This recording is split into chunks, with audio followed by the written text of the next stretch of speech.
गुरुर्ब्रह्मा गुरुर्विष्णु गुरुर्देवो महेश्वरः गुरुसाक्षात् परं ब्रह्म तस्मै श्री गुरवे नमः। ॐ सदाशिवसमारम्भां शङ्कराचार्यमध्यमाम् अस्मदाचार्यपर्यन्तां वन्दे गुरुपरम्पराम्।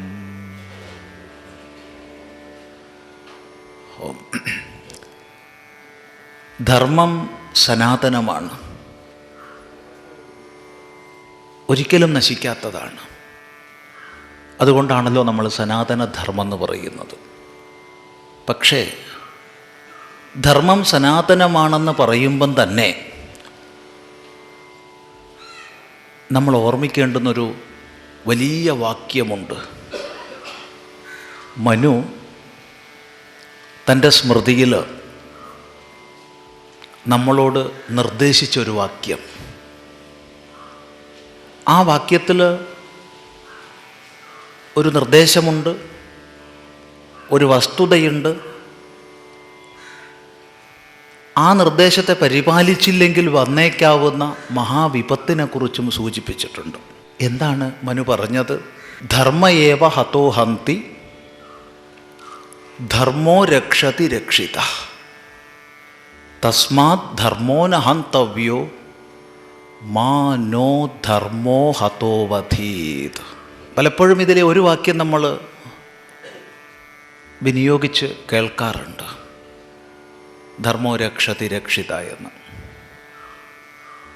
പക്ഷേ ഈ ശ്ലോകം മുഴുവൻ എടുക്കുമ്പോഴേ വലിയൊരു സന്ദേശം നമുക്ക് ലഭിക്കും.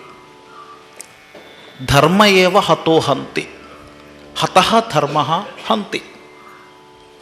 ഹനിക്കപ്പെടുന്ന ധർമ്മം നമ്മെ ഹനിക്കുന്നു, നശിപ്പിക്കപ്പെടുന്ന ധർമ്മം നമ്മെ നശിപ്പിക്കുന്നു. ധർമ്മോ രക്ഷതി രക്ഷിതഃ, രക്ഷിതഃ ധർമ്മഃ, രക്ഷിക്കപ്പെടുന്ന ധർമ്മം നമ്മളെ രക്ഷിക്കുന്നു. ഇതൊരു വസ്തുതയാണ്. ഇത് മനു നൽകുന്നൊരു ഉപദേശമൊന്നുമല്ല, ഇതിലൊരു ഉപദേശം അടങ്ങിയിട്ടില്ല. ഇതൊരു വസ്തുതയാണ്. ധർമ്മത്തെ നമ്മൾ രക്ഷിച്ചാൽ ധർമ്മം നമ്മളെയും രക്ഷിക്കും. ധർമ്മം നമ്മൾ ധർമ്മത്തെ രക്ഷിക്കുന്നില്ലെങ്കിൽ ധർമ്മം നമ്മളെയും രക്ഷിക്കില്ല. ഇതൊരു വസ്തുതയാണ്. ഇത് കഴിഞ്ഞിട്ടാണ് മനു വലിയൊരു നിർദ്ദേശവും മുന്നറിയിപ്പും ഒക്കെ നൽകുന്നത്. തസ്മാത് ധർമ്മോ ന ഹന്തവ്യഃ മാ നോ ധർമ്മോ ഹതോ വധീത്. ഹതഃ ധർമ്മഃ നഃ മാ അവധീത്.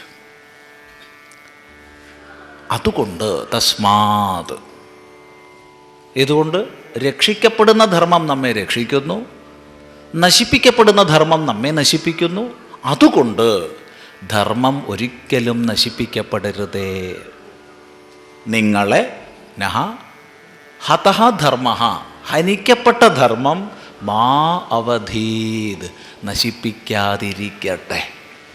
വലിയൊരു ആശീർവാക്യമാണിത്, വലിയൊരു മുന്നറിയിപ്പാണിത്.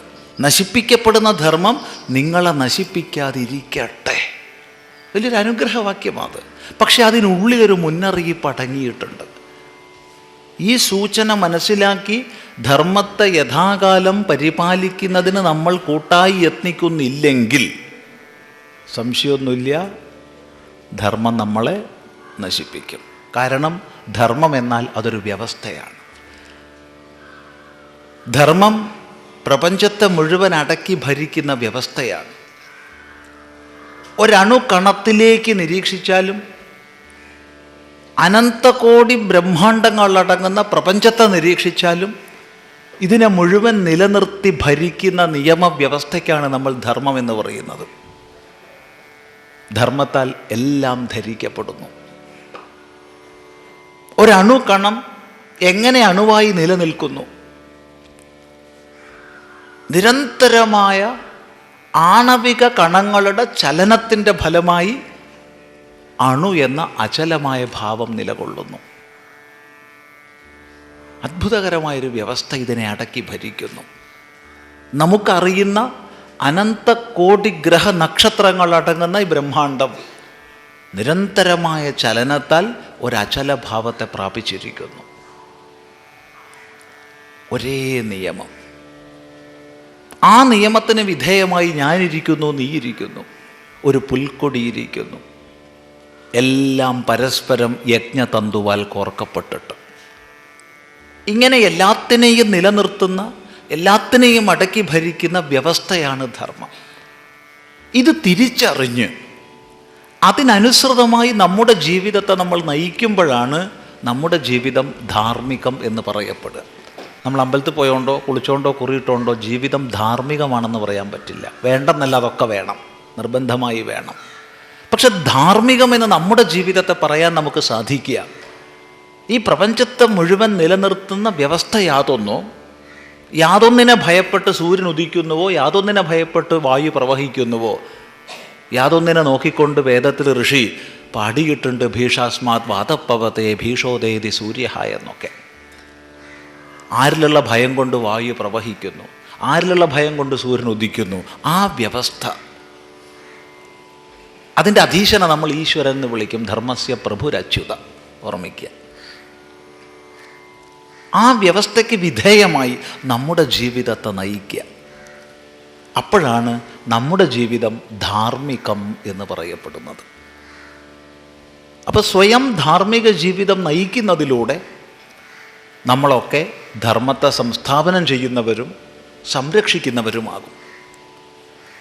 അങ്ങനെ ധർമ്മത്തെ നാം സംരക്ഷിക്കുമ്പോൾ ധർമ്മം നമ്മെയും സംരക്ഷിക്കും. ഇങ്ങനെ സംരക്ഷിതമായി സനാതനധർമ്മം അനാദികാലമായി ഇവിടെ നിലനിന്നു. അനാദികാലമായി. 5000 10,000 എന്നൊന്നും പറയരുത്, നമുക്കറിയില്ല എന്ന് മാത്രം പറയാം എത്ര കാലമായെന്ന്. ഏതായാലും അനാദികാലമായി നിലനിന്നു.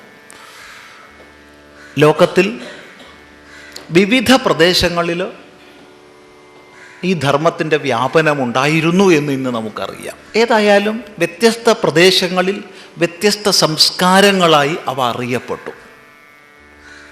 നമ്മൾ അധിക നേരം പ്രസംഗിക്കാനില്ല, അതുകൊണ്ട് 2 കൂട്ടർ ഒന്നിച്ച് പോകണം. അത് കഴിഞ്ഞ് എന്ത് ശങ്ക ഉണ്ടെങ്കിലും ചോദിക്കാം, അറിയുന്നതാണെങ്കിൽ പറയൂ. ലോകത്തിൻ്റെ വിവിധ പ്രദേശങ്ങളിൽ അതത് ദേശകാല സ്ഥിതികൾക്കനുസരിച്ച് വ്യത്യസ്ത സംസ്കാരങ്ങളെന്ന പേരിൽ ഈ ധർമ്മം പ്രചലിച്ചു. അതുകൊണ്ട് തന്നെ നമ്മൾ ഗ്രീക്ക് സംസ്കാരമൊന്ന് വേറെ, ഈജിപ്ഷ്യൻ സംസ്കാരമൊന്ന് വേറെ എന്നൊന്നും തിരിക്കുന്നതിൽ യാതൊരു അർത്ഥവും ഇല്ല.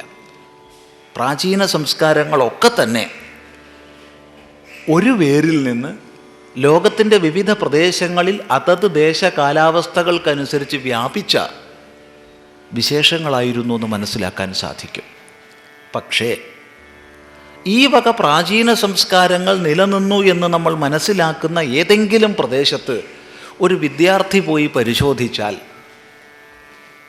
അത്തരം ഒരു സംസ്കാരത്തിൻ്റെ സജീവ സാന്നിധ്യം കാണാൻ കഴിയില്ല. ചില ചികിത്സാ രീതികൾ ശേഷിക്കുന്നത് കണ്ടേക്കാം, ചില ചിത്ര ശില്പ വാസ്തു രീതികൾ ശേഷിക്കുന്നത് കണ്ടേക്കാം, ചില ആയോധന മുറകൾ ശേഷിക്കുന്നത് കണ്ടേക്കാം. പക്ഷേ ഒരു സംസ്കാരം സജീവമായി നിലനിൽക്കുന്നത് ലോകത്തൊരിടത്തും കാണാൻ കഴിയില്ല. ആകെയുള്ളത് ഭാരതത്തിൽ മാത്രമാണ്. മറ്റനേകം പ്രാചീന സംസ്കാരങ്ങളെക്കുറിച്ച് നമ്മൾ പഠിക്കുന്നുണ്ട്. നമ്മൾ മനസ്സിലാക്കുന്നിടത്തോളം ഇതൊക്കെ അത്യന്തം മഹിമയുള്ളവയുമായിരുന്നു. കേവലം നാഗരികതകളായിട്ട് അവയെ തരം താഴ്ത്തി കാണരുത്. നാഗരികതയല്ല, സിവിലൈസേഷൻ അല്ല, ശുദ്ധമായ സംസ്കാരം തന്നെ അതത് പ്രദേശത്ത് നിലനിന്നിരുന്നു. എന്ത് പറ്റി അവയ്ക്ക്? എന്തുകൊണ്ട് കാലഗതിയിൽ അവ നശിച്ചു? പല കാരണങ്ങൾ പറയും. സ്വയം സംരക്ഷിക്കാൻ പ്രാപ്തിയില്ലാതെ വരുമ്പോൾ, കാലത്തിനനുസരിച്ച് അഭിനവമാക്കി തീർക്കാനുള്ള പദ്ധതി നഷ്ടമാകുമ്പോൾ, അപ്ഡേറ്റിങ് ഇല്ലാതാകുമ്പോൾ എന്നൊക്കെ പല രീതിയിൽ പറയും.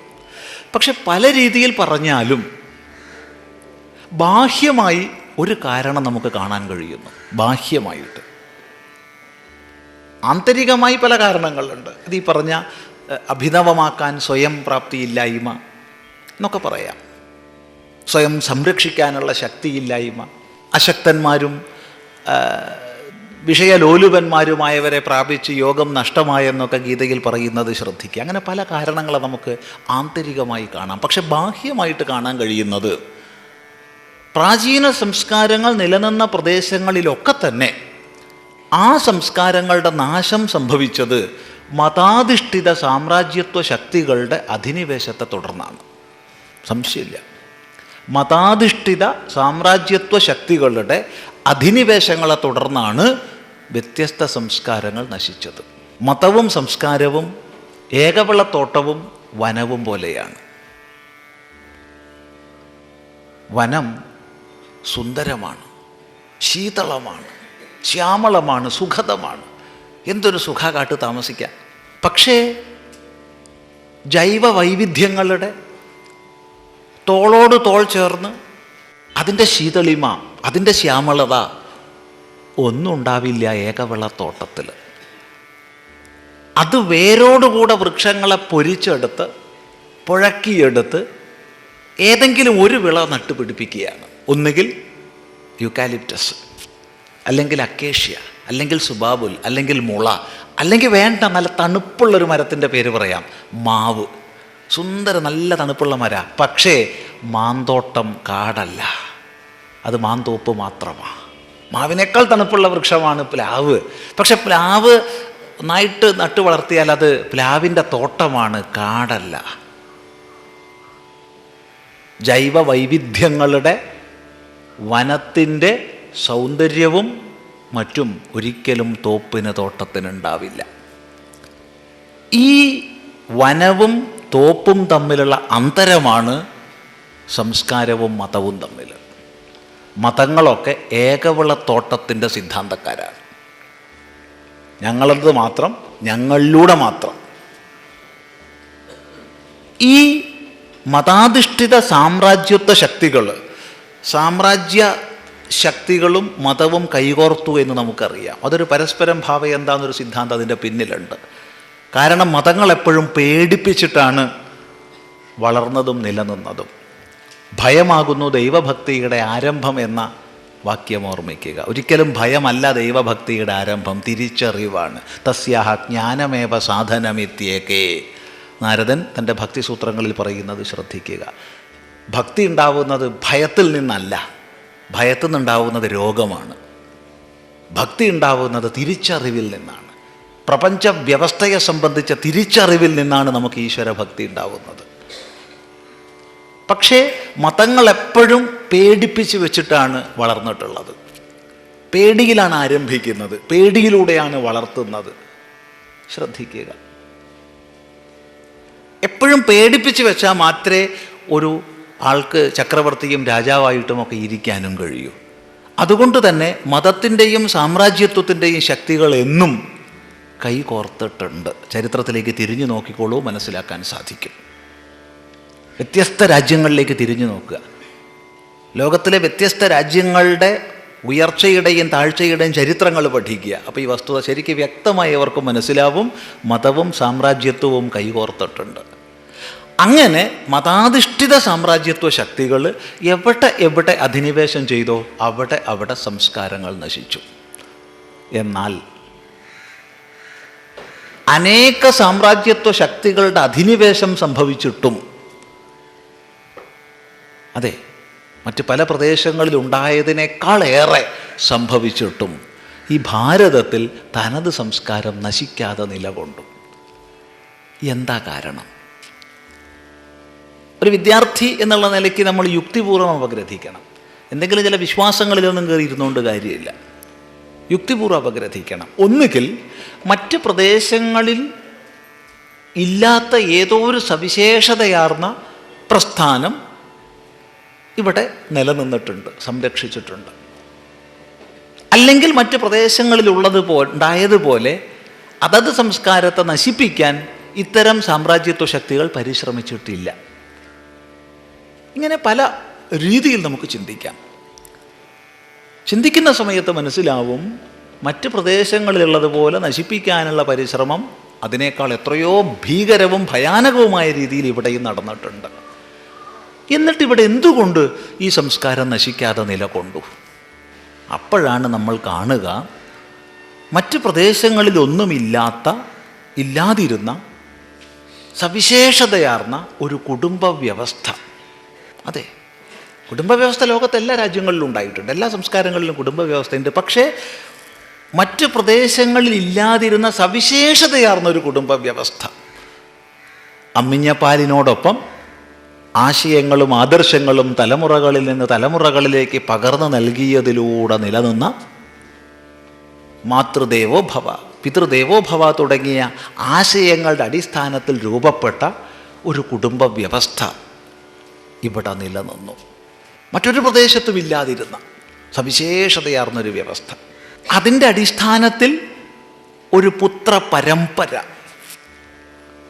വളരെ ശ്രദ്ധിക്കുക.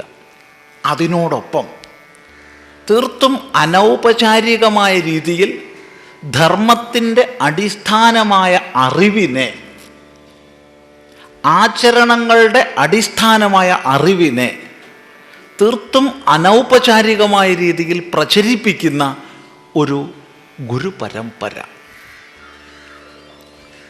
അത് പലപ്പോഴും ഉപാധ്യായന്മാരിലൂടെ ആവാം, പലപ്പോഴും വിവിധ സംസ്കാരക്രിയകൾ ചെയ്തു കൊടുക്കുന്ന ആചാര്യന്മാരിലൂടെ ആവാം, പലപ്പോഴും ഭിക്ഷാടനം ചെയ്ത് ഗൃഹങ്ങളിൽ നിന്ന് ഗൃഹങ്ങളിലേക്ക് പ്രവേശിക്കുന്നതോടൊപ്പം അറിവിനെ പ്രസരിപ്പിക്കുന്ന സന്യാസിമാരിലൂടെ ആവാം.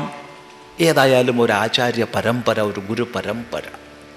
ഈ രണ്ട് പരമ്പരകളും നല്ല രീതിയിൽ സമ്മേളിച്ചതിലൂടെ നിലനിന്ന വ്യക്തമായ പരിശുദ്ധമായ അറിവിൻ്റെ അടിസ്ഥാനത്തിലുള്ള ആചാരക്രമം, ഇതാണ് ഭാരതത്തെ ഭാരതമായി നിലനിർത്തിപ്പോന്നത്. സംശയമില്ല. കൂടുതൽ ഇത് പഠിച്ചു നോക്കൂ, ഒരുപാട് പഠിക്കാനുള്ള വിഷയമാണ്. സൂചന പറഞ്ഞു. ഇതാണ് നമ്മെ നാമായി നിലനിർത്തിപ്പോന്നത്. ഇന്നും നമ്മൾ നിലനിൽക്കുന്നുണ്ടെങ്കിൽ, ഉണ്ടെന്ന് നമുക്കറിയാം, കുറേ അംഗഭംഗങ്ങളൊക്കെ നമുക്ക് വന്നിട്ടുണ്ട്, കുറേ ക്ഷീണങ്ങൾ നമുക്ക് സംഭവിച്ചിട്ടുണ്ട്, നിഷേധിക്കാൻ പറ്റില്ല. എങ്കിലും നമ്മളായി നിലനിൽക്കുന്നുണ്ട്. ഉണ്ടെങ്കിൽ അതിന് കാരണം നമ്മുടെ സവിശേഷതയാർന്ന കുടുംബ സങ്കല്പമാണ്. രണ്ട് പരമ്പരാ സങ്കല്പമാണ്. പുത്ര പരമ്പരയും ശിഷ്യ പരമ്പരയും. ഇവയുടെ സമ്മേളനമാണ്. ഇത്രയും നമ്മൾ അംഗീകരിച്ചാൽ, ഇല്ലെങ്കിൽ കുഴപ്പമൊന്നുമില്ല, മനസ്സിലാക്കിയാൽ മതി. ഇവിടെയാണ് വലിയൊരു ചോദ്യചിഹ്നം. അറിയാതെ ചില ഉടവുകൾ ഇതിൽ സംഭവിക്കുന്നുണ്ടോ? എന്തിനു വേണ്ടിയാണോ കുടുംബങ്ങൾ, എങ്ങനെയായിരുന്നോ കുടുംബങ്ങൾ, അതിൽ ചില ഉടവുകളും ചതവുകളും നമുക്ക് സംഭവിക്കുന്നില്ലേ? നമ്മുടെ കുടുംബ ബന്ധങ്ങളുടെ ദൃഢതയ്ക്ക് കോട്ടം തട്ടുന്നില്ലേ? അതിലൂടെ കൈമാറപ്പെടേണ്ടുന്ന മൂല്യങ്ങളുടെ യഥാതഥമായ കൈമാറ്റം നടക്കുന്നുണ്ടോ? ഈ വക ചോദ്യങ്ങൾ ശുദ്ധഭാവത്തോടു കൂടി നമ്മൾ ചോദിക്കണം. ആരുടെ മുമ്പിലും കാപട്യത്തിനൊന്നുമല്ല, ഒന്നും കാണിക്കാനൊന്നുമല്ല. ജാടകളെല്ലാം ഒഴിവാക്കി ദ്വന്ദ്വാത്മക വ്യക്തിത്വങ്ങളെയൊക്കെ ഒന്ന് മാറ്റിവെച്ച്, നമുക്കൊരുപാടുള്ളത് അതാണല്ലോ, പ്രത്യേകിച്ച് മലയാളികൾക്ക് ദ്വന്ദ്വാത്മക വ്യക്തിത്വങ്ങളാണ്. ഇവിടെ ഇരിക്കണവർക്കില്ല കേട്ടോ, പുറത്ത്. ദ്വന്ദ്വാത്മകത എന്ന ഉദ്ദേശം മനസ്സിലായില്ലേ? അതായത് എന്താ പറയേണ്ടത് വെച്ചാൽ അത് തന്നെ. പിന്നെ കുറിച്ച് വെച്ചോളൂ, പിന്നെ സംശയങ്ങൾ. പിന്നെ അതൊക്കെ ഒന്ന് മാറ്റി വെച്ച് നമ്മൾ ചിന്തിക്കുക. നമ്മുടെയൊക്കെ വീടുകളിൽ, നമ്മളെയൊക്കെ മഠങ്ങളിൽ, സന്യാസാശ്രമങ്ങളിൽ, ഗൃഹങ്ങളിൽ ഒക്കെയൊക്കെ ഈ പറഞ്ഞ പരമ്പരാഗതമായ ശുദ്ധിക്ക് ചില കോട്ടങ്ങൾ സംഭവിക്കുന്നില്ലേ? ഉണ്ട്. എങ്കിൽ ആര് തിരുത്തും? ആര് തിരുത്തണം? തിരുത്താൻ പുറമേ നിന്ന് ആരെയും നമുക്ക് ഇറക്കുമതി ചെയ്യാനില്ല. നമ്മുടേത് നമ്മൾ തന്നെ നേരെയാക്കണം. നമ്മുടേത് നമ്മൾ തന്നെ നശിപ്പിക്കണമെങ്കിൽ നശിപ്പിക്കാം. ഇതാണ് ഇന്നത്തെ വർത്തമാന സാഹചര്യം. ഇവിടെ എക്കാലവും നിലനിന്ന ആചാര്യ പരമ്പര അതിൻ്റെ ധർമ്മം നിർവഹിച്ചുകൊണ്ടിരിക്കുന്നുണ്ട്. ഒരുപാട് ആശ്രമങ്ങൾ, ഒരുപാട് ആചാര്യന്മാർ, ഒരുപാട് ധർമ്മ സംസ്ഥാപന പ്രസ്ഥാനങ്ങൾ ഇവിടെ പ്രവർത്തിക്കുന്നുണ്ട്. ആരും മോശമായിട്ടല്ല പ്രവർത്തിക്കുന്നത്. എല്ലാവരും അവനവൻ്റെ കഴിവിനനുസരിച്ച് നല്ല രീതിയിൽ പ്രവർത്തിക്കുന്നുണ്ട്. ഇങ്ങനെ അനേകം മഹാത്മാക്കളും പ്രസ്ഥാനങ്ങളും പ്രവർത്തിക്കുന്നതിൻ്റെ മഹത്വം നമ്മുടെ സമൂഹത്തിന് ഉണ്ട് എന്നുള്ളതിൽ സംശയമില്ല. പക്ഷേ ഓരോ കാലദേശങ്ങൾക്കനുസരിച്ച് പ്രവർത്തന ശൈലികളിലൊക്കെ കുറച്ച് മാറ്റങ്ങളൊക്കെ ആവശ്യമായി വരും. ഇന്നത്തെ കാലം ആവശ്യപ്പെടുന്നു ഓരോ പ്രസ്ഥാനവും ഒറ്റയ്ക്കൊറ്റയ്ക്ക് അതത് ദൗത്യ നിർവഹണത്തിൽ പ്രവർത്തിക്കുന്നതോടൊപ്പം പൊതുവായി ഒന്നു ചേർന്നും ചില പ്രവർത്തനങ്ങളൊക്കെ കാഴ്ചവെക്കണം. കാരണം ഇന്ന് നമ്മുടെ ചുറ്റുപാട് ഉയർന്നുകൊണ്ടിരിക്കുന്ന ഈ ധർമ്മവ്യവസ്ഥയെ നിശേഷം തന്നെ ഇല്ലാതാക്കാൻ പരിശ്രമിച്ചുകൊണ്ടുള്ള പ്രവർത്തനങ്ങൾ അത്ര സംഘടിത സ്വഭാവമുള്ളവയാണ്. പലരും അറിയുന്നില്ല എന്നുള്ളതൊരു വസ്തുത. പലരും അറിഞ്ഞിട്ടും അറിഞ്ഞില്ലെന്ന് നടിച്ചുറങ്ങുന്നു എന്ന് അഭിനയിക്കുന്നത് വേറൊരു വസ്തുത.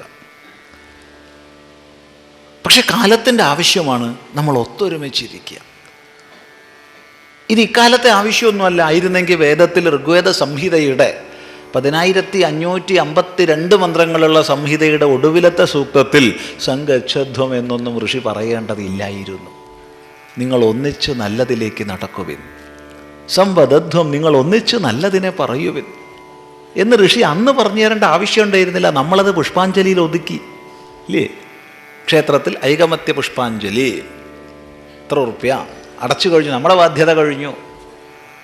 അപ്പം അവിടുന്ന് പൂജ ചെയ്യുന്ന ആൾ പറഞ്ഞോളും, ദേവനെ നോക്കിയിട്ട് സംഗച്ഛധ്വം നല്ലോണം ഒന്നായിട്ട് നടന്നോളൂ കേട്ടോ. ആരോട് പറഞ്ഞർത്ഥം മനസ്സിലാക്കി. നമ്മൾ ഷീട്ടാക്കി 10 റുപ്യ അല്ലെങ്കിൽ 25 റുപ്യ അയാൾ 50 റുപ്യ, പല സ്ഥലത്ത് പല മാതിരി റേറ്റാ. നമ്മൾ ബാധ്യത കഴിഞ്ഞു. എന്താ ഋഷി നമ്മോട് പറഞ്ഞത്? നിങ്ങൾ ഒന്നിച്ച് നല്ലതിലേക്ക് നടക്കുവിൻ, നിങ്ങൾ ഒന്നിച്ച് നല്ലതിനെ പറയുവിൻ. ഒന്നിച്ചൊന്നിച്ചൊന്നിച്ച് അവിടം കൊണ്ട് നിർത്തിയില്ല. മറ്റൊന്നുകൂടി പറഞ്ഞു തന്നു. സമാനോ മന്ത്ര സമിതി സമാനീ. സമാനോ മന്ത്ര, നിങ്ങളുടെ മന്ത്രം സമാനമാകട്ടെ. മന്ത്രം എന്നുള്ളതിന് മനനം ചെയ്യപ്പെടുമ്പോൾ എന്ത് നമ്മെ ത്രാണനം ചെയ്യുന്നുവോ രക്ഷിക്കുന്നുവോ അതാണ് മന്ത്രം, വൈദികമായിട്ടുള്ള അർത്ഥം. എന്നാൽ ധർമ്മശാസ്ത്രത്തിൽ മറ്റൊരർത്ഥമുണ്ട് മന്ത്രശബ്ദത്തിന്. ഉദാഹരണത്തിന് ചാണക്യൻ തൻ്റെ ധർമ്മസൂത്രങ്ങളിൽ ഒരു സൂത്രത്തിലൂടെ മന്ത്രശബ്ദത്തെ വ്യാഖ്യാനിച്ചിട്ടുണ്ട്.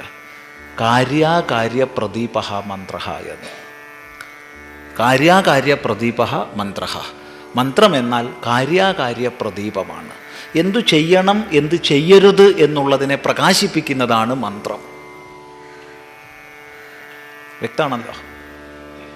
അപ്പം നമ്മളൊക്കെ ജീവിതത്തിൽ എന്ത് ചെയ്യണം എന്ത് ചെയ്യരുത് എന്നുള്ളതിനെ പ്രകാശിപ്പിക്കുന്നതാണ് മന്ത്രം. അത് സമാനമാവണമെങ്കിൽ എന്തു വേണം? അത് സമാനമായാൽ മാത്രമേ സമിതി സമാനീ. സമിതി എന്നുള്ളതിന് സായണാചാര്യർ നൽകുന്ന അർത്ഥം സം ഇതി ഫലപ്രാപ്തി എന്നാണ്. സായണഭാഷ്യം ശ്രദ്ധിക്കുക. സം ഇതി ഫലപ്രാപ്തി, ഫലപ്രാപ്തിയാണ്. അപ്പോൾ സമാനമായ ഫലപ്രാപ്തി നമുക്കുണ്ടാവണം, അസമാനമായ ഫലപ്രാപ്തി നമുക്കുണ്ടാവരുത്. ഒരു സമൂഹം എന്ന രീതിയിൽ സമാനമായ ഫലപ്രാപ്തി ഉണ്ടായാൽ മാത്രമേ നമുക്ക് ഒന്നിച്ചുയരാൻ പറ്റൂ. അല്ലെങ്കിൽ രോഗമായിരിക്കും, സമാജത്തിൻ്റെ രോഗമായിരിക്കും. ഒരാൾ മരുന്ന് കഴിക്കാൻ തുടങ്ങി. ഇന്നിപ്പോൾ മെലിയാനാ മരുന്ന് കഴിക്കണത്. പണ്ടൊക്കെ തടിക്കാൻ മരുന്ന് കഴിക്കണ കാലം ഉണ്ടായിരുന്നു ഇല്ലേ? ഓർമ്മയില്ലേ? ഒരു 10-30 കൊല്ലം മുമ്പൊക്കെ പത്രങ്ങളിലൊക്കെ ഉണ്ടായിരുന്നു തടിക്കാനുള്ള മരുന്നിൻ്റെ പരസ്യമൊക്കെ. ഇന്നിപ്പോൾ നേരെ തിരിച്ചാ. കോഴിക്കോടൊക്കെ ഉണ്ട്, തടിയന്മാരെ തുടച്ചു നീക്കാൻ പോകുന്നു എന്നൊക്കെ പറഞ്ഞ് പരസ്യമുണ്ട് ഇപ്പോൾ. അതെ, ഉണ്ട്, തമാശയല്ല. അന്നതായിരുന്നില്ല 10-30 കൊല്ലം മുമ്പ് നമ്മളൊക്കെ ചെറുപ്പത്തിലൊക്കെ കണ്ട പരസ്യങ്ങൾ തടിക്കാനുള്ള മരുന്നുകളെ കുറിച്ചാണ്. അപ്പോൾ ഒരാൾ ഈ മരുന്ന് വാങ്ങി കഴിക്കാൻ തുടങ്ങി. കഴിച്ചപ്പോൾ തടിക്കാൻ തുടങ്ങി. എവിടെ? ഒരു ഭാഗം മാത്രം, കൈ മാത്രം തടിച്ചു. ഭഗവാനെ, വേഗം ഡോക്ടറെ അടുത്ത് പോയി. എന്താ അത്? രോഗമാണ്. എടാ നീ തടിക്കാനല്ലേ മരുന്ന് കഴിച്ചത്? അതെ. അപ്പം നല്ലതല്ലേ വിചാരിക്കേണ്ടത്? അസന്തുലിതമായ തടി രോഗമാണ്. അസന്തുലിതമായ ഏതു വികാസവും രോഗമാണ്. അതുകൊണ്ട് തന്നെ സമാജം എന്നുള്ള നിലയ്ക്ക് കഴിയുന്ന നമ്മളിൽ ചിലർക്ക് വികാസം ഉണ്ടാവുകയും ചിലർക്ക് വികാസം ഇല്ലാതിരിക്കുകയും ചെയ്താൽ അത് സാമാജികമായ രോഗമായി തീരും. അതുകൊണ്ട് ഋഷി പറഞ്ഞു, നമ്മുടെ ഫലപ്രാപ്തി സമാനിയാകണം. നമുക്കെല്ലാം ഒന്നിച്ചുയരണം. ആരെങ്കിലും ഉയർന്നത് കാണുമ്പോൾ അയാളെ കൊക്ക കെട്ടി, കോഴിക്കോട് ഭാഷയുണ്ട് പാര വയ്ക്കുക എന്ന്, അത് വയ്യ. ഒന്നിച്ചുയരണം, ഒന്നിച്ചുയരണം, സമാനമായിട്ട് ഉയരണം. സമാനമായി നമുക്ക് ഉയരാൻ കഴിയണമെങ്കിൽ ഒറ്റ വഴിയുള്ളൂ, നമ്മുടെ മന്ത്രം സമാനമാക്കണം. മന്ത്രം സമാനാകണമെങ്കിൽ ഒറ്റ വഴിയുള്ളൂ, നമ്മൾ ഒന്നിച്ചിരിക്കണം. ഒന്നിച്ചിരിക്കണം, ഒന്നിച്ചിരിക്കാനുള്ള വേദികൾ ഉണ്ടാക്കണം. ഇവിടെ ഒരുപാട് ആചാര്യന്മാർ, ഒരുപാട് പ്രസ്ഥാനങ്ങളൊക്കെ പ്രവർത്തിക്കും. എല്ലാവരും നല്ല പ്രവർത്തനമാണ്, ഒന്നിനെയും ദോഷം പറയാൻ പാടില്ല. കാരണം വ്യത്യസ്ത ശൈലികളുള്ള പ്രവർത്തനങ്ങളുണ്ടെങ്കിൽ മാത്രമേ സമാജത്തെ മൊത്തത്തിൽ നമുക്ക് ആകർഷിക്കാൻ സാധിക്കൂ. നമ്മൾ കൊളത്തൂർ അദ്വൈതാശ്രമത്തിൽ വേദാന്ത പ്രചരണത്തിനാണ് പ്രാധാന്യം കൊടുക്കുന്നത്. നമ്മൾ തുറന്ന് സംസാരിക്കുകയാണ്. അതും അദ്വൈത സിദ്ധാന്ത അനുസൃതമായി വേദാന്തത്തിനെ നമ്മൾ ആവുന്ന രീതിയിൽ അവിടെ പഠിക്കുന്നു, പഠിപ്പിക്കുന്നു, ഒക്കെ ചെയ്യുന്നു. പക്ഷേ അതിലൂടെ വളരെ ചെറിയൊരു ശതമാനം ജനസമൂഹത്തെ മാത്രമേ നമുക്ക് ആകർഷിക്കാൻ പറ്റൂ. അതുകൊണ്ട് എല്ലാവരും പോയി വേദാന്തം പഠിപ്പിക്കണം എന്ന് പറഞ്ഞാൽ ഒരിക്കലും അത് ശരിയല്ല. നേരെ മറിച്ച് ഭജനയുടെയും കീർത്തനത്തിൻ്റെയും പൂജയുടെയും ഒക്കെ ആണെങ്കിൽ ഒരുപാട് പേരെ ആകർഷിക്കാൻ പറ്റും. യോഗാസനങ്ങളുടെയും പ്രാണായാമങ്ങളുടെയും ഒക്കെ രീതിയായിക്കൊണ്ട് കുറേയും കൂടി വേറെ ആകർഷിക്കാൻ പറ്റും. ഇങ്ങനെ എല്ലാ തരത്തിൽപ്പെട്ട സമാജത്തിലെ അംഗങ്ങളെയും നമുക്ക് ആകർഷിക്കാൻ കഴിയണമെങ്കിൽ വ്യത്യസ്ത കാര്യപദ്ധതികൾ വേണം. എല്ലാം ഒരു ശൈലിയായ പറ്റില്ല, വ്യത്യസ്ത ശൈലികൾ വേണം.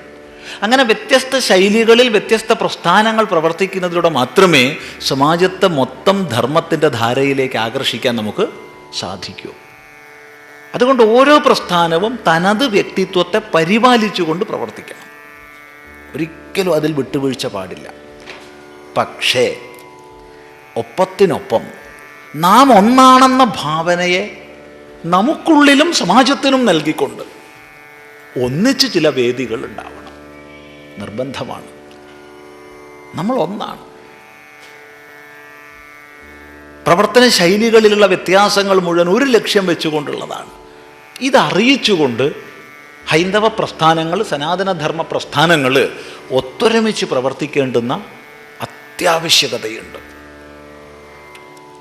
ഇത് പാലക്കാടിൻ്റെയോ കേരളത്തിൻ്റെയോ ആവശ്യമല്ല, ഇത് ഭാരതത്തിൻ്റെ ആവശ്യവുമല്ല, ലോകത്തിൻ്റെ മൊത്തം ആവശ്യമാണ്. കാരണം ലോകം നിസ്സംശയം പറയാം ഇന്ന് ഭാരതത്തിലേക്കാണ് ഉറ്റുനോക്കിക്കൊണ്ടിരിക്കുന്നത്.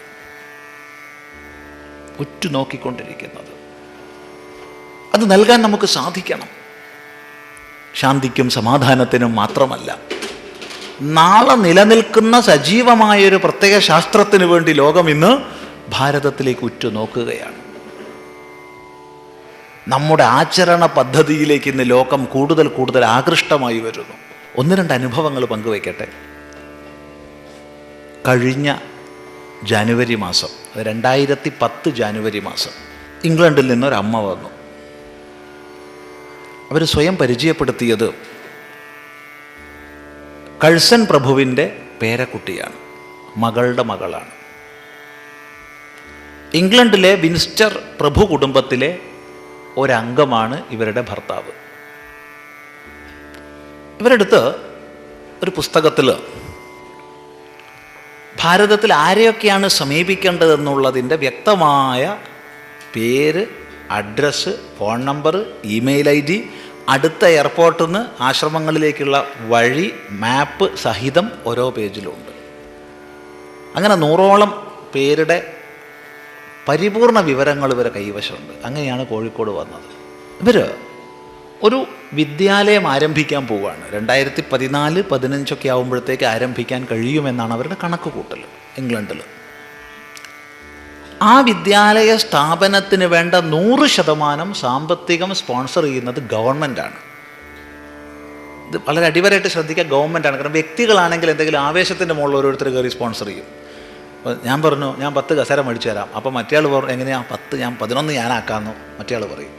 അപ്പോൾ അടുത്തിരിക്കുന്ന ആൾ പറയും ഞാനെങ്ങനെയാണ് മോശമാക്കുക 12 ആക്കുക, ആവേശത്തിന് പിന്നെ വീട്ടിൽ പോകുമ്പോഴാണ് ആലോചിക്കുക അതിൻ്റെ ആവശ്യമൊന്നും ഉണ്ടായിരുന്നില്ല, അവിടെ നിന്ന് വെച്ചാൽ പറഞ്ഞും പോയി, എന്താ ചെയ്യുക, ശാപിച്ചു കൊണ്ടുപോകും. അത് വ്യക്തികൾക്ക് അങ്ങനെ തെറ്റുകൾ സംഭവിക്കും. പക്ഷെ ഒരു ഗവൺമെൻറ് ഏതെങ്കിലും ഒരാശയത്തെ സ്പോൺസർ ചെയ്യണമെങ്കിൽ അതിൻ്റെ ഇരുവശങ്ങളെ പഠിച്ചിട്ടേ ചെയ്യുള്ളൂ. ഏത് ഗവൺമെൻറ് ആയാലും സംശയമൊന്നുമില്ല. അപ്പം ഗവൺമെൻറ്റാണ് സ്പോൺസർ ചെയ്യുന്നത്, വ്യക്തമാണല്ലോ. എന്താണ് ഈ വിദ്യാലയം? എന്തിനാണ് ഈ വിദ്യാലയം? ഭാരതീയ കുടുംബ സങ്കല്പത്തെ പഠിപ്പിക്കാൻ, പ്രത്യേകിച്ച് പഞ്ചമഹായജ്ഞങ്ങളെക്കുറിച്ച് പഠിപ്പിക്കാൻ. പഞ്ചമഹായജ്ഞങ്ങളെക്കുറിച്ച്, ഭാരതീയ കുടുംബ സങ്കല്പത്തെക്കുറിച്ച് പഠിപ്പിക്കാനൊരു വിദ്യാലയം അവർ വിഭാവന ചെയ്യുന്നു. നമ്മൾ അതിന് മുന്നോടിയായിട്ടുള്ള പ്രവർത്തനങ്ങൾക്കാണ് അവർ ഭാരതത്തിൽ വന്നത്. ഈ വർഷവും വരുന്നുണ്ട്. പ്രത്യേകിച്ച് അവർക്ക് പഞ്ചമഹായജ്ഞങ്ങളെക്കുറിച്ച്, അത് കുടുംബത്തെ നിലനിർത്തുന്നതിൽ എങ്ങനെ പങ്കുവഹിക്കുന്നു എന്നുള്ളതിനെക്കുറിച്ചൊക്കെയാണ് പഠിക്കേണ്ടത്. എന്തിനെന്നല്ലേ, ഇപ്പോഴെങ്കിലും ആരംഭിച്ചാൽ ഒരു 250-300 കൊല്ലങ്ങളെ കൊണ്ട്, അത്രേ അവർ ലക്ഷ്യം വയ്ക്കും. നമ്മളെപ്പോലെ നാളെ ഫലം കാണുന്നതെന്ന് അവർ പറയുന്നില്ല. 250-300 കൊല്ലം കൊണ്ട് യൂറോപ്പിലെ കുത്തഴിഞ്ഞ സാമൂഹിക വ്യവസ്ഥയെ ഗുണകരമായി മാറ്റാൻ സാധിക്കും. കുടുംബ ബന്ധങ്ങളെ സുദൃഢമാക്കി തീർക്കാൻ സാധിക്കും. 10-11 വയസ്സാവുമ്പോഴത്തേക്ക് ഗർഭിണികളായി അവിടെ എവിടെയും പോയി അബോർട്ട് ചെയ്യുന്ന തരം സമ്പ്രദായങ്ങളെ ഇല്ലാതാക്കാൻ സാധിക്കും എന്നവർ പ്രത്യാശിക്കുന്നു. ഒറ്റ വഴി അവർ കാണുന്നുള്ളൂ, ഭാരതീയ കുടുംബ സങ്കല്പത്തെ, അതിൻ്റെ അടിസ്ഥാനമായ യജ്ഞസങ്കല്പത്തെ പഠിപ്പിക്കുക. അതിനു വേണ്ടിയാണ് വിദ്യാലയം ആരംഭിക്കാൻ ഉദ്ദേശിക്കുന്നത്. നമ്മളോ, ഇവിടെയാണ് നമ്മൾ ചില ചിന്തകൾ ചെയ്യണമെന്ന് പറയുന്നത്. ഇനിയെങ്കിലും നമ്മൾ കുറച്ചൊന്ന് ഉണർന്ന് ചിന്തിച്ചില്ലെങ്കിൽ അബദ്ധമാണ്. അതുകൊണ്ട് നേരത്തെ പറഞ്ഞു, ഒന്നും കൂടി ആവർത്തിക്കുന്നു, ഒട്ടനവധി മഹാപുരുഷന്മാർ, ഒട്ടനവധി പ്രസ്ഥാനങ്ങൾ ഇവിടെ പ്രവർത്തിക്കുന്നുണ്ട്, എല്ലാം ഗുണകരമായ ഫലത്തെ ഉണ്ടാക്കുന്നുണ്ട്. പക്ഷേ ഇന്നത്തെ സമാജഗതിയെ ശരിക്ക് പഠിച്ചു കഴിഞ്ഞാൽ ചിലപ്പോഴെങ്കിലും നമ്മൾ ഒത്തൊരുമിച്ച് വന്ന് ഒന്നിച്ച് പ്രവർത്തിച്ച് ഒരു ലക്ഷ്യം മുൻനിർത്തിക്കൊണ്ടാണ് നമ്മൾ വിവിധ ദിശകളിൽ പ്രവർത്തിക്കുന്നത് എന്നുള്ളത് സമാജത്തിനെ ബോധിപ്പിക്കേണ്ടുന്ന അനിവാര്യതയുണ്ട്. ഇത് മുഖ്യമാണ്.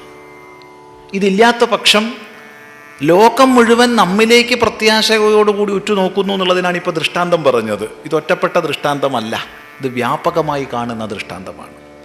ഇതേ ദൃഷ്ടാന്തം പല പല സ്ഥലങ്ങളിൽ സംഭവിച്ചത് ഇവിടെ വേണമെങ്കിൽ മണിക്കൂറുകൾ പ്രസംഗിക്കാൻ കഴിയും, അതിലർത്ഥമില്ല. അരി വെന്തോ നോക്കാൻ എല്ലാ മണിയൊന്നും ഞെക്കി നോക്കേണ്ട ആവശ്യമില്ല. ഒന്ന് ഇളക്കിയിട്ട് 1-2 മണി ഞെക്കി വയ്ക്കിയാൽ മതി, വെന്തു വെച്ചാൽ വെന്തു. ശ്രദ്ധിക്കുക. അപ്പം ലോകം മുഴുവൻ പ്രതീക്ഷയോടുകൂടി നമ്മിലേക്ക് ഉറ്റുനോക്കിക്കൊണ്ടിരിക്കുന്ന സാഹചര്യത്തിൽ നമ്മളതിനനുസൃതമായി വളരുകയും വളർത്തുകയും ചെയ്യുന്നില്ലെങ്കിൽ അത് വിപത്താണ്. ആ വിപത്ത് സംഭവിക്കരുത്. അതാണ് മനുവിൻ്റെ വാക്യം പറഞ്ഞുകൊണ്ട് ഇവിടെ തുടങ്ങിയത്, മാനോ ധർമ്മോ ഹതോ വധീത്. ശ്രദ്ധിക്കുക. അതുകൊണ്ട് നമുക്ക് ഏത് രീതിയിലൊക്കെ പ്രവർത്തിക്കാൻ സാധിക്കും, ആ രീതിയിലൊക്കെ നമ്മുടെ ഏകതയെ, നമ്മൾ ഒത്തൊരുമിച്ചുള്ള കാര്യപദ്ധതികളെ വളർത്തിയെടുക്കാൻ പരിശ്രമിക്കണം.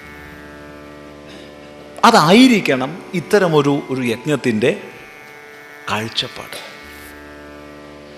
എന്തൊക്കെ സാധിക്കും? ഓരോ പ്രദേശത്തിനും അതത് മനഃശാസ്ത്രമുണ്ട്.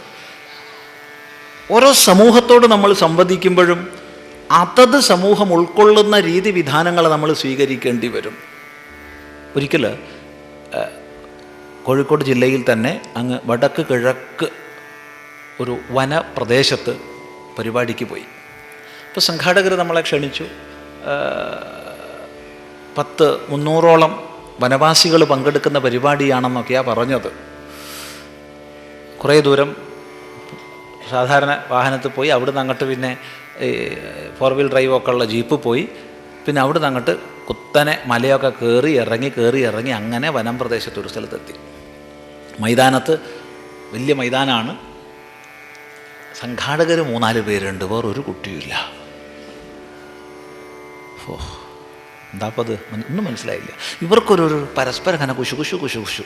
മലയാളിയാണ്, അതുകൊണ്ടാണ് നേരിട്ട് തുറന്നു പറയില്ല. എന്താ നിങ്ങോട്ട് പറഞ്ഞാൽ മതി, എന്നാ പ്രശ്നമില്ല. ഇവരിങ്ങനെ കുശുക്കുണ്ട്, എന്താണെന്നൊന്നും മനസ്സിലായില്ല. അല്ല അപ്പോൾ ആരോടാ അപ്പോൾ പ്രസംഗം ചെയ്യേണ്ടതെന്ന് ചോദിച്ചു. അല്ല സ്വാമി അതിപ്പോൾ ആരും വന്നിട്ടില്ല. ആരും വന്നില്ലെന്നോ? അങ്ങനെ സംഭവിക്കില്ലല്ലോ. കാരണം വനവാസികൾ സത്യസന്ധരാണ്. നിങ്ങളെ ജാടകളൊന്നും അവർക്കില്ല. അവർ വരാതിരിക്കണമെങ്കിൽ എന്തെങ്കിലും കാരണം ഉണ്ടാവണം. ഒന്നും എന്താണെന്നറിയില്ല സ്വാമി. അപ്പോൾ വേഗം ഒരാൾ, സ്വാമി ഞാൻ പറയാൻ അല്ലേ ഒരു സൈഡിലേക്ക് കൂട്ടിക്കൊണ്ടേ, നമ്മുടെ മലയാളിയുടെ ഒരു ശൈലിയാണ്, ഒരു സൈഡിലേക്ക് കൂട്ടിക്കൊണ്ടേ. അത് സ്വാമിജി അവരൊക്കെ അടുത്ത് തന്നെ തമ്പടിച്ചിട്ടുണ്ട്, ഒറ്റയാൾ ഈ മൈതാനത്തേക്ക് കയറില്ല എന്നാണ് പറയണത്. എന്നാൽ ശരി, നമുക്ക് അങ്ങോട്ട് പോയി പ്രസംഗിക്കാം. അതെന്താ അങ്ങോട്ട് വരാത്തത്? അല്ല സ്വാമി മൈക്കൊക്കെ ഇവിടെയല്ലേ സജ്ജീകരിച്ചത്, കാരണം അവിടെ ഇലക്ട്രിസിറ്റി ഒന്നുമില്ല. ഈ ഇത് വെച്ചിട്ടാണ്, ഈ ബാറ്ററി 2-3 ബാറ്ററിയൊക്കെ അവർ കരുതിയിട്ടുണ്ട്. അങ്ങനെയൊക്കെയാണ് സംഭവം നടക്കുന്നത്. ഇപ്പം എന്താണ്, നമുക്ക് അങ്ങോട്ട് പോയി അവരോട് സംസാരിക്കാം, നിങ്ങൾ വരുമെന്ന് പറഞ്ഞാൽ. അങ്ങനെ നോക്കുമ്പോൾ ഈ മൈതാനത്തിൻ്റെ കുറച്ചപ്പുറത്ത് വനം പ്രദേശത്ത് സംഘടിച്ച് നിൽക്കുന്നുണ്ട്. അവരുടെ മൂപ്പൻ്റെ അടുത്തേക്ക് നമ്മൾ പോയി, മൂപ്പൻ ഓടി വന്ന് ദീർഘദണ്ഡ നമസ്കാരമൊക്കെ ചെയ്തു. അപ്പോൾ നമുക്ക് ധൈര്യമായി, അവർക്ക് വിരോധമൊന്നുമില്ല. എന്താ സംഭവം? സ്വാമി അവിടെ വരാൻ പറ്റില്ല, അവിടെ അവർ ഗണപതി ഹോമം ചെയ്തിട്ടുണ്ട്, അവിടേക്ക് വരാൻ പറ്റില്ല. അപ്പം നമ്മളിവരോട്, നിങ്ങൾ ആര് പറഞ്ഞു അവിടെ ഗണപതി ഹോമം ചെയ്യാൻ? നാട്ടിൽ മുഴുവൻ ഗണപതി ഹോമം ചെയ്യേണ്ടത്? ഇവർ പിട്ടിത്തം ചെയ്തതാണേ, സാരമില്ല, അക്കമ്മക്ക് വെള്ളം തെളിച്ചാണ്ട് ഇല്ലാണ്ടായിക്കളെ, കുറച്ച് വെള്ളാണ്ട് തരുമെന്ന് പറഞ്ഞ് നമ്മൾ കുറച്ച് വെള്ളമൊക്കെ എടുത്ത് ഒറ്റ തെളിക്കൽ. നിങ്ങൾ വനദേവതകളെ പൂജിക്കാണ്ട് ഗണപതി ഹോമം ചെയ്യുക, ആര് പറഞ്ഞു നിങ്ങളോട്? നമ്മൾ വേഗം അവരുടെ സൈഡ് കൂടി. വനദേവതകളെ പൂജിക്കാതെ ഗണപതി ഹോമം ചെയ്യാൻ നിങ്ങളോട് ആര് പറഞ്ഞു? സ്വാമി തെറ്റ് പറ്റിയതാണ്, നമുക്ക് പരിപാടിക്ക് പോവാം. എല്ലാവരും വന്നു. ഇത് കഥയല്ല പറയണത്. ഈ സ്ഥലം കോഴിക്കോട് ജില്ലയിൽ വിലങ്ങാട് കഴിഞ്ഞ് കുറേ വനപ്രദേശത്തേക്ക് നടന്നു പോയാൽ ഉള്ളൊരു സ്ഥലമാണ്. സ്ഥലത്തിൻ്റെ പേരൊന്നും അറിയില്ല. അതിൻ്റെ അടുത്തുള്ള ചെറിയൊരു ഗ്രാമം വിലങ്ങാടാണ്. വിലങ്ങാട് ഓർമ്മിച്ചോളൂ. അപ്പോൾ എന്താ, ഗണപതിനെ അവർക്ക് ഭക്തിയൊക്കെ തന്നെ ഇല്ലയെന്നൊന്നുമില്ല. പക്ഷെ വനദേവതകളെ പൂജിക്കാതെ ഇവർ ഗണപതി ഹോമം ചെയ്തു. അതാണ് അവർക്ക് പിടിക്കാഞ്ഞത്. അതാണ് പറഞ്ഞത്, എല്ലായിടത്തും ഒരു പ്രയോഗമല്ല നമ്മൾ ചെയ്യേണ്ടത്. ഓരോ സമാജത്തോട് സംവദിക്കുമ്പോൾ ആ സമാജത്തിൻ്റെ ഭാഷ, ആ സമാജത്തിൻ്റെ മാനസിക ഭാവം നമുക്ക് ഉൾക്കൊള്ളാൻ കഴിയണം. എന്നിട്ട് അതിനനുസൃതമായി പ്രവർത്തിക്കാൻ കഴിയണം. അങ്ങനെ കഴിയണമെങ്കിൽ ഒട്ടും സംശയമില്ല, വ്യത്യസ്ത സാമുദായിക സംഘടനകൾ വേണം, വ്യത്യസ്ത സാംസ്കാരിക സംഘടനകൾ വേണം, വ്യത്യസ്ത രീതികളിൽ പ്രവർത്തിക്കുന്ന ആശ്രമങ്ങൾ വേണം. എല്ലാവരും ഒത്തൊരുമിക്കണം, ഒരു പൊതുവായ വേദിയിൽ ഒത്തൊരുമിക്കുക, ഒരു പൊതു ലക്ഷ്യം മുൻനിർത്തുക. അങ്ങനെ പ്രവർത്തിച്ചാൽ നിശ്ചയമായും അത് നമ്മുടെ സമൂഹത്തെ സ്പർശിക്കും. യാതൊരു സംശയം പറയുന്നതിനില്ല. അത്തരമൊരു പ്രവർത്തനമാണ് നമ്മൾ കാഴ്ചവെക്കേണ്ടത്. അതിനെന്തൊക്കെ ചെയ്യണം, എങ്ങനെയൊക്കെ ചെയ്യണം, അങ്ങനെയൊക്കെ ചെയ്യണം. വ്യക്തമാണെന്ന് വിചാരിക്കുന്നു. ഇപ്പോൾ കോഴിക്കോട്, ഇവിടെ നേരത്തെ സ്വാഗതത്തിൽ പറഞ്ഞു കോഴിക്കോടിൻ്റെ അനുഭവങ്ങളൊക്കെ പറയുന്നു. കോഴിക്കോട് സനാതനധർമ്മ പരിഷത്ത് എന്ന് പറഞ്ഞത് ആരംഭിക്കാൻ വേണ്ടി ആദ്യം ചെയ്തത് സ്വാമി ചിദാനന്ദപുരി എന്നും പറഞ്ഞിട്ട് കുറേ കത്തുകൾ എഴുതി. എന്നിട്ട് വ്യത്യസ്ത സാംസ്കാരിക, സാമൂഹിക, ആധ്യാത്മിക, യോഗ പ്രചരണ മേഖലകളിൽ പ്രവർത്തിക്കുന്ന പ്രസ്ഥാനക്കാരെ വിളിച്ചുകൂട്ടി. കുറേ പേര് വന്നു, കുറേ പേര് വന്നില്ല. എല്ലാവരും കൂടിയിരുന്ന് ചർച്ച ചെയ്തു. അതിന് മുന്നോടിയായിട്ട് കോഴിക്കോട് പ്രവർത്തിക്കുന്ന ചിന്മയ മിഷൻ അധ്യാത്മാനന്ദ സരസ്വതി സ്വാമികൾ, അതുപോലെ അമൃതാനന്ദമയി മഠം വിവേകാമൃത ചൈതന്യ, രാമകൃഷ്ണ മിഷൻ ഗോലോകാനന്ദ സ്വാമികൾ, ഇങ്ങനെയുള്ളവർ കൂടിയിരുന്നു. ഒരു മനസ്സായി, ഒരഭിപ്രായമായി. അങ്ങനെ ഒത്തുചേർന്നപ്പോഴാണ് മനസ്സിലായത് പല പ്രസ്ഥാനങ്ങളെയും വിട്ടുപോയിട്ടുണ്ട് വിളിക്കാൻ. ശരി, അടുത്ത യോഗത്തിൽ വിളിച്ചു. അപ്പോൾ ഒത്തുചേർന്നപ്പോൾ പിന്നെയും വിട്ടുപോയിട്ടുണ്ടെന്ന് മനസ്സിലായി. അങ്ങനെ ഒരു 5-6 പ്രാവശ്യം ഒത്തുചേർന്നപ്പോഴത്തേക്ക് കോഴിക്കോടുള്ള എല്ലാ പ്രസ്ഥാനങ്ങളുടെയും പ്രവർത്തകരായി. എല്ലാവരും ഒരു മനസ്സ്, ഒരഭിപ്രായം, ഒരു വ്യത്യാസമില്ല. വ്യത്യസ്തതകളൊക്കെ നിലനിർത്തണം എന്ന് പ്രത്യേകം പറഞ്ഞിട്ടുണ്ട്, അല്ലാതെ പറ്റില്ല. എന്നാൽ മാത്രമേ നമുക്ക് എല്ലാവരെയും സ്പർശിക്കാൻ പറ്റൂ. എന്നിട്ടൊരു പൊതു പ്ലാറ്റ്ഫോമിൽ വരുന്നു.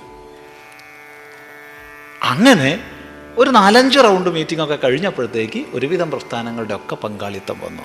ചിലരൊക്കെ ഒന്ന് അറച്ചിങ്ങനെ നോക്കി നിൽക്കും, എന്താ ഒരു പരിപാടി എന്നൊക്കെ.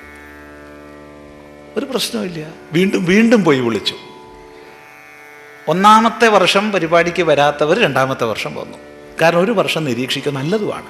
കാരണം ഇവരുടെ പ്രവർത്തനം എന്താണ്, ഇവരുടെ ഉള്ളിൽ എന്തിനു വേണ്ടിയാണിത് പ്രവർത്തിക്കുന്നത് എന്നൊക്കെ ഒന്ന് ബാഹ്യമായി നിരീക്ഷിക്കണമല്ലോ. അങ്ങനെ 2ാമത്തെ വർഷമാകുമ്പോഴത്തേക്ക് കൂടുതൽ പ്രസ്ഥാനങ്ങൾ ഒന്നിച്ചു ചേർന്നു. ആശയപരമായി തീർത്തും വിരുദ്ധതയുള്ള പ്രസ്ഥാനങ്ങളുണ്ട്, പക്ഷേ ഒന്നിച്ചിരുന്നു, ഒന്നിച്ച് ചർച്ചകൾ ചെയ്തു. അങ്ങനൊരു ശൈലിയിലാണ് അവിടെ പ്രവർത്തനം ആരംഭിച്ചത്. അതിൽ രാഷ്ട്രീയ സ്വയംസേവക സംഘത്തിൻ്റെ RSSൻ്റെ പരിവാർ വിഭാഗത്തിൽ ഉൾപ്പെട്ട എല്ലാ പ്രസ്ഥാനങ്ങളും ഉണ്ട്. അതുപോലെ വ്യത്യസ്ത സാമൂഹിക പ്രസ്ഥാനങ്ങൾ, പ്രത്യേകിച്ച് NSS ആയാലും ഗുരുധർമ്മ പ്രചരണ സഭയായാലും SNDP ആയാലും അതുപോലെ കേരള ബ്രാഹ്മണ സമാജമായാലും യോഗക്ഷേമ സഭയായാലും ഒരുപാടുണ്ട്. പേര് പറഞ്ഞ പുലയർ മഹാസഭയായാലും ധീവര സഭയായാലും അരയ സമാജമായാലും. അരയ സമാജത്തിന് ഒരുപാട് ബ്രാഞ്ചുകളുണ്ട് കോഴിക്കോട്. ഇവിടെ അതുണ്ടാവില്ല, കാരണം ഇവിടെ പാലക്കാട് കടലില്ലല്ലോ. അതുകൊണ്ട് ഇങ്ങനെയുള്ള എല്ലാവരും ഒത്തൊരുമിച്ച് വന്ന് ഒത്തുകൂടി ഇരുന്നപ്പോൾ തന്നെ ഒരു സുഖം എല്ലാവർക്കും. അതാണ്, ഒത്തുകൂടാത്തപ്പോഴാണല്ലോ അത് വേറെ ഇത് വേറെ എന്നൊക്കെ തോന്നണത്. ഒത്തുകൂടിക്കഴിഞ്ഞാൽ പ്രശ്നമൊന്നുമില്ല. കാരണം നമ്മുടെയൊക്കെ ഉള്ളിൽ കുറേയൊക്കെ സങ്കുചിതത്വം ഉണ്ടെന്നുള്ളത് സത്യമാണ്. ആ സങ്കുചിതത്വം ഒരു അത് അറിയാത്തോണ്ടാണ്. അത് ഒരിക്കലും നമ്മൾ കുറ്റപ്പെടുത്തരുത്, കുറ്റപ്പെടുത്തുന്ന വാക്ക് വരരുത്. എന്തുകൊണ്ടെന്നാൽ അത് വിശാലമായ ധർമ്മത്തിൻ്റെ കാഴ്ചപ്പാട് ലഭിക്കാത്തത് കൊണ്ടാണ്. ലഭിച്ചു കഴിഞ്ഞാൽ എല്ലാം മാറും. എന്നുവെച്ചാൽ ഒരുപോലെ പ്രവർത്തിക്കണം എന്ന് പറഞ്ഞാൽ ശരിയാവുമോ? കൈയിൻ്റെ പണിയെടുക്കണ്ടേ? കാലിൻ്റെ പണിയെടുക്കണ്ടേ? കണ്ണ് ചെവിയുടെ പണിയെടുത്താൽ ശരിയാവുമോ? അപ്പോൾ ഓരോന്നും അതിൻ്റെ ധർമ്മം പാലിക്കണം. പക്ഷേ എല്ലാം ഒരു സംഘാതമായി ചേരുമ്പോഴാണ് നാം ഒന്ന് എന്നുള്ളൊരു ബോധം അത് സമാജത്തിന് നൽകാൻ കഴിയണം. ഇത് മുഖ്യമാണ്. ഈ ഒരു രീതിയിൽ നമ്മൾ പാലക്കാട് ഇത്തരം ഒരു പ്രവർത്തനം ഉദ്ദേശിക്കുന്നു എന്നുള്ളത് ഇപ്പോൾ നേരത്തെ വന്നു. അതിന് മഹാത്മാക്കളുടെ അനുഗ്രഹം, നേരത്തെ പൂജ്യ സ്വാമിജിയൊക്കെ സംസാരിച്ചത് എല്ലാവരും ശ്രദ്ധിച്ചു. ആ ഒരു സങ്കല്പം വന്നു കഴിഞ്ഞു. പല വീഴ്ചകളും നമ്മുടെ പ്രവർത്തന ശൈലിയിൽ വന്നിട്ടുണ്ടാവാൻ സാരമില്ല. വീണിട്ട് തന്നെയാണ് നടക്കാൻ പഠിക്കുക. വീണെടുത്ത് കിടന്നാൽ ആരും നടക്കാൻ പഠിക്കില്ല. വീഴാൻ മടിച്ചാൽ ഒരു നടക്കലും ഉണ്ടാവില്ല. അതുകൊണ്ട് വീഴ്ചകളെ നമ്മൾ നടക്കാനുള്ള പ്രേരകങ്ങളായി എടുത്ത് കൂടുതൽ വീഴ്ചകളെ ഇല്ലാതാക്കി എല്ലാ സനാതനധർമ്മ പ്രസ്ഥാനങ്ങളുടെയും ഒരു കൂട്ടായ്മയായി ഇതിനെ വളർത്തിയെടുക്കണം. നിസ്സാരങ്ങളായ വിഷയങ്ങൾ മാറ്റിവെക്കുക. ഏറ്റവും വലിയ പ്രശ്നം ഈ അല്പ വിഷയങ്ങളെ കുറിക്കുന്ന സംഭാഷണങ്ങൾ ഉണ്ടാവരുത് പ്രവർത്തകർക്കിടയ്ക്ക്. അതാണ്, അല്പവിഷയങ്ങളെ സംബന്ധിക്കുന്ന സംഭാഷണങ്ങളാണ് വ്യക്തികളെ അകറ്റുന്നത്. അങ്ങനെയുള്ള സംഭാഷണങ്ങളില്ലാതെ വേദത്തിലൊരു മന്ത്രമില്ലേ, ജിഹ്വാമേ മധുമത്തമാ, എൻ്റെ നാവ് നല്ല മധുരമുള്ളതാവണേ. ഇതെല്ലാ പ്രവർത്തകനും ഓർമ്മിച്ച് അങ്ങനെ മധുരമുള്ള നാവ് കൊണ്ട് സംസാരിക്കാൻ ശീലിച്ചു നമുക്ക് ഒത്തൊരുമിപ്പിക്കാം. ആ ഒരു പരിശ്രമം ചെയ്യാം. അതിന് നല്ല അനുഗ്രഹം, നേതൃത്വ പാടവം എല്ലാം ഒത്തൊരുമിച്ച മഹാത്മാക്കൾ ഇവിടെ ഉണ്ട്.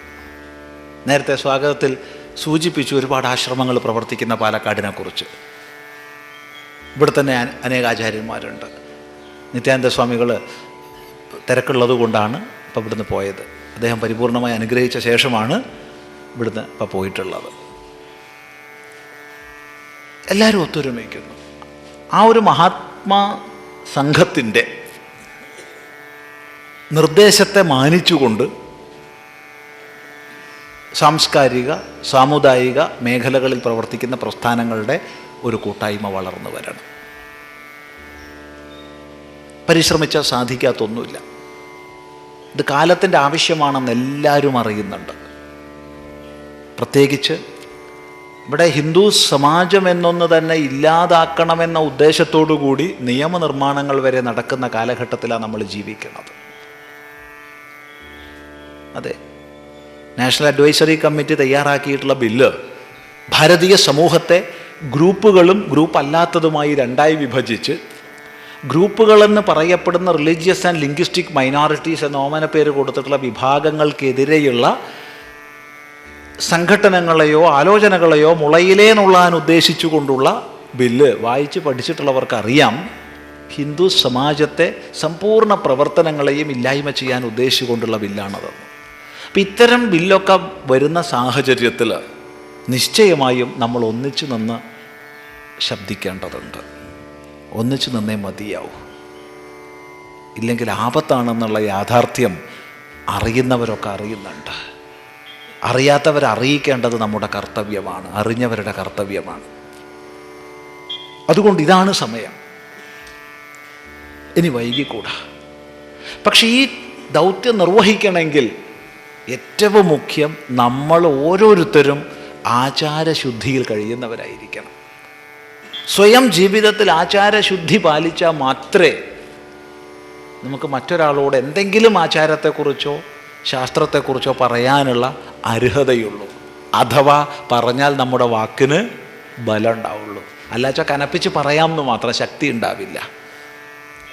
നാവിന് എല്ലില്ല, കുറച്ച് പ്രസംഗിക്കാനൊക്കെ അറിയാം, അതുകൊണ്ട് ഇവിടെ വന്നിട്ട് എന്തെങ്കിലും പ്രസംഗിച്ച് പോവാം, ഒരു പ്രയോജനമില്ല. അതുകൊണ്ട് നമ്മൾ ഓരോരുത്തരും ഇതാ ഈ ഒരു സന്ദേശമാണ് എനിക്ക് നാളെ മുന്നോട്ട് വയ്ക്കാനുള്ളത്. അതുകൊണ്ട് അതിൻ്റെതായ ശുദ്ധി എൻ്റെ ജീവിതത്തിൽ ഉണ്ടായിരിക്കണമെന്ന ഭാവനയോടുകൂടി ഇന്ന് പരിശ്രമിച്ചാൽ നമുക്ക് നാളെ വളർത്തിയെടുക്കാം. ശ്രദ്ധിക്കുക, ഇന്ന് ലോകം ഇത് ഇച്ഛിക്കുന്നുണ്ട്, ലോകം ഇത് പ്രാർത്ഥിക്കുന്നുണ്ട്, സംശയമൊന്നുമില്ല. നമ്മളിത് ചെയ്യാഞ്ഞാൽ ഭാരതീയ സംസ്കാരം നശിച്ചു പോകുന്നൊന്നും ആരും പേടിക്കണ്ട. പക്ഷേ ഭാരതീയ സംസ്കാരം, ഭാരതം ജഗദ്ഗുരു ലോകത്തിന് വെളിച്ചം കാണിക്കുന്നത് ഇന്ത്യയിൽ നിന്നാവില്ല എന്ന് മാത്രം. പരരാശയം വ്യക്തമാണെന്ന് വിചാരിക്കുന്നു. ചെറിയൊരനുഭവം, പക്ഷെ വല്ലാതെ ഉള്ളു തട്ടിയൊരു അനുഭവം നിങ്ങളുമായിട്ട് പങ്കുവയ്ക്കാം. ഇപ്പോൾ പറഞ്ഞതിന് ആലംബമായ ഒരു അനുഭവം നിങ്ങളുമായി പങ്കുവയ്ക്കട്ടെ. ഇന്ന് നമ്മൾ ഒത്തുകൂടുന്നത് ഈ ഡിസംബർ 10-ാം തീയതി. ഇന്ന് 10-ആണ്. കൃത്യം ഒരു മാസം മുമ്പ് നവംബർ 10-ാം തീയതി ഉണ്ടായ ഒരു അനുഭവം പറയാം. നവംബർ 10-ാം തീയതി നമ്മളൊരു പ്രഭാഷണത്തിന് 4 മണിക്കാണ് പ്രഭാഷണം. നമ്മളൊരു 3:50 ആയപ്പോൾ സ്ഥലത്തെത്തി. മുഖ്യ സംഘാടകയായിട്ടുള്ള ഒരു അമ്മയാണ്. അവർ വന്നിട്ട് ക്ഷമാപണ സ്വരത്തിൽ കൈ കൂപ്പിക്കൊണ്ട് പറഞ്ഞു, സ്വാമിജി 2 മിനിറ്റ് താമസിപ്പിച്ചൂടെ, ഒരു പ്രധാനപ്പെട്ട ആൾ വരാനുണ്ടെന്ന്. വല്ലാതെ ഉള്ളു തട്ടിയൊരു ദൃഷ്ടാന്തമായത്. അതുകൊണ്ടാണ് നമ്മളിങ്ങനെ പറയുന്നത്. നമ്മൾ 2 മിനിറ്റിന് ഇങ്ങനെ കയ്യൊക്കെ കൂപ്പി പറയണോ? ഞാൻ വരുന്നത്, ബാക്കി പറയണ്ടല്ല, ഒന്നുകൂടി പറയാം. 2 മിനിറ്റിന് ഇങ്ങനെ കൈകൂപ്പിയൊക്കെ പറയണോ? നമ്മൾ എവിടുന്നാണ് വരുന്നത്? ഇവിടുന്ന്, ഇന്ത്യയിൽ നിന്ന്, അതും കേരളത്തിൽ നിന്ന്. ഇവിടെ എന്ത് 2 മിനിറ്റാ? അതിരിക്കട്ടെ, അതൊന്നും പുറത്തു പറഞ്ഞില്ല. ഒരു പ്രധാനപ്പെട്ട ആൾ വരുന്നുണ്ടെന്ന്. ആരായി പ്രധാനപ്പെട്ട ആളെന്ന് കാണാനൊരു ആഗ്രഹവും. ഏതായാലും ഒരു 1.25 മിനിറ്റ് കഴിഞ്ഞപ്പോൾ ഒരമ്മ നടന്നു വരുന്നു. പരിപൂർണ ഗർഭിണി. കാഴ്ചയ്ക്ക് ഇതപ്പം പ്രസവിക്കും എന്ന് തോന്നും. അത്ര ആസന്ന പ്രസവയായിട്ടൊരമ്മ വരികയായി. അവർ വന്നു. അപ്പോൾ സംഘാടകയായിട്ടുള്ള അമ്മ പറഞ്ഞു, ഇനി തുടങ്ങാം. ഓ, വരാം, അപ്പോൾ പ്രധാനപ്പെട്ട ആൾ, റൈറ്റ്. അപ്പോൾ നമ്മൾ പ്രഭാഷണം തുടങ്ങി. പ്രഭാഷണം കുറച്ച് നീണ്ടുപോകും. കാരണം ഒരു 2-3 വാചകം പറഞ്ഞ് നിർത്തണം. അത് കഴിഞ്ഞ് അവരുടെ ഭാഷയിലേക്ക് തർജ്ജമ ചെയ്യണം. ഇങ്ങനെയൊക്കെയാ. അപ്പോൾ നീണ്ടുപോകും. ഒരു 10-25 മിനിറ്റ് കഴിഞ്ഞപ്പോൾ നമ്മൾ ഇടം കണ്ടിട്ട് ഇവരെ ഇങ്ങനെ ശ്രദ്ധിക്കുന്നുണ്ട്. കാരണം പ്രധാനപ്പെട്ട ആളാണല്ലോ. അപ്പോൾ ഒരു മുഖത്താകെ ക്ഷീണം അങ്ങനെ വരുന്നുണ്ട്. ഞാൻ ഒന്ന് കിടക്കട്ടെ എന്ന് ചോദിച്ചു. സംഘാടകരായിട്ടുള്ള ഒരു വേഗം ഒരു വിരി വിരിച്ചു. അവരവിടെ കിടന്നു. കുറച്ച് നീക്കിയിട്ടിട്ട് പ്രഭാഷണം നടത്തി നമ്മളടുത്ത് മുഖം കാണത്തക്ക രീതിയിൽ അടുത്താണ് അവർ കിടക്കുന്നത്. 2-3 മണിക്കൂർ കഴിഞ്ഞു. പ്രഭാഷണം കഴിഞ്ഞു. അവരുമായിട്ട് സംസാരിച്ചു.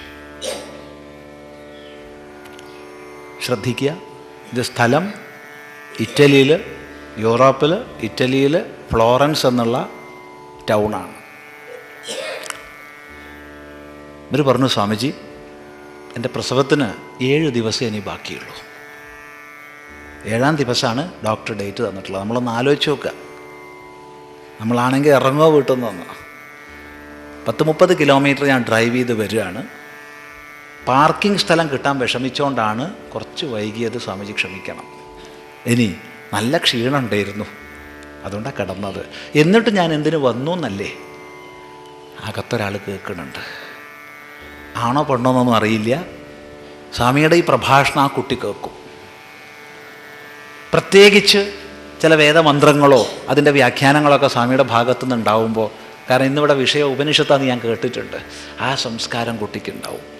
ആ സംസ്കാരത്തോടു കൂടി ആ കുട്ടി ജനിക്കട്ടെ എന്നുള്ളൊരു പ്രാർത്ഥനയോടുകൂടിയാണ് ഞാൻ 10-30 കിലോമീറ്റർ ദൂരെ നിന്ന് ഡ്രൈവ് ചെയ്ത് വന്നിട്ടുള്ളത്. ഒരു ഇറ്റലിക്കാരി അമ്മ, അവർ ഭാരതത്തിൽ വന്നിട്ടില്ല, മതം കൊണ്ട് ക്രിസ്ത്യാനിയാണ്. ശ്രദ്ധിക്കുക, മതം കൊണ്ട് ക്രിസ്ത്യാനിയാണ്. ഇത് പറയണമെങ്കിൽ യാതൊരു സംശയവുമില്ല, ഭാരതം ലോകത്തെ നയിക്കുന്നത് നമ്മളാരും വേവലാതിപ്പെടുകയൊന്നും വേണ്ട. ലോകത്തെ ഭാരതം നയിക്കും. പക്ഷെ അത് ഇന്ത്യ എന്നാവില്ല. ഇന്ത്യയിൽ നിന്നാവണോ? വേണമെങ്കിൽ നമ്മൾ കുറേയും കൂടിയൊക്കെ ഒന്ന് ഉണരണം. ഏതായാലും നമ്മൾ ഈ അമ്മയെ ചേർത്ത് പിടിച്ച് അസുരപുത്രനാണെങ്കിലും ഭക്തോത്തമനായി തീർന്ന പ്രഹ്ലാദൻ്റെ ചരിത്രം പറഞ്ഞു കൊടുത്തു.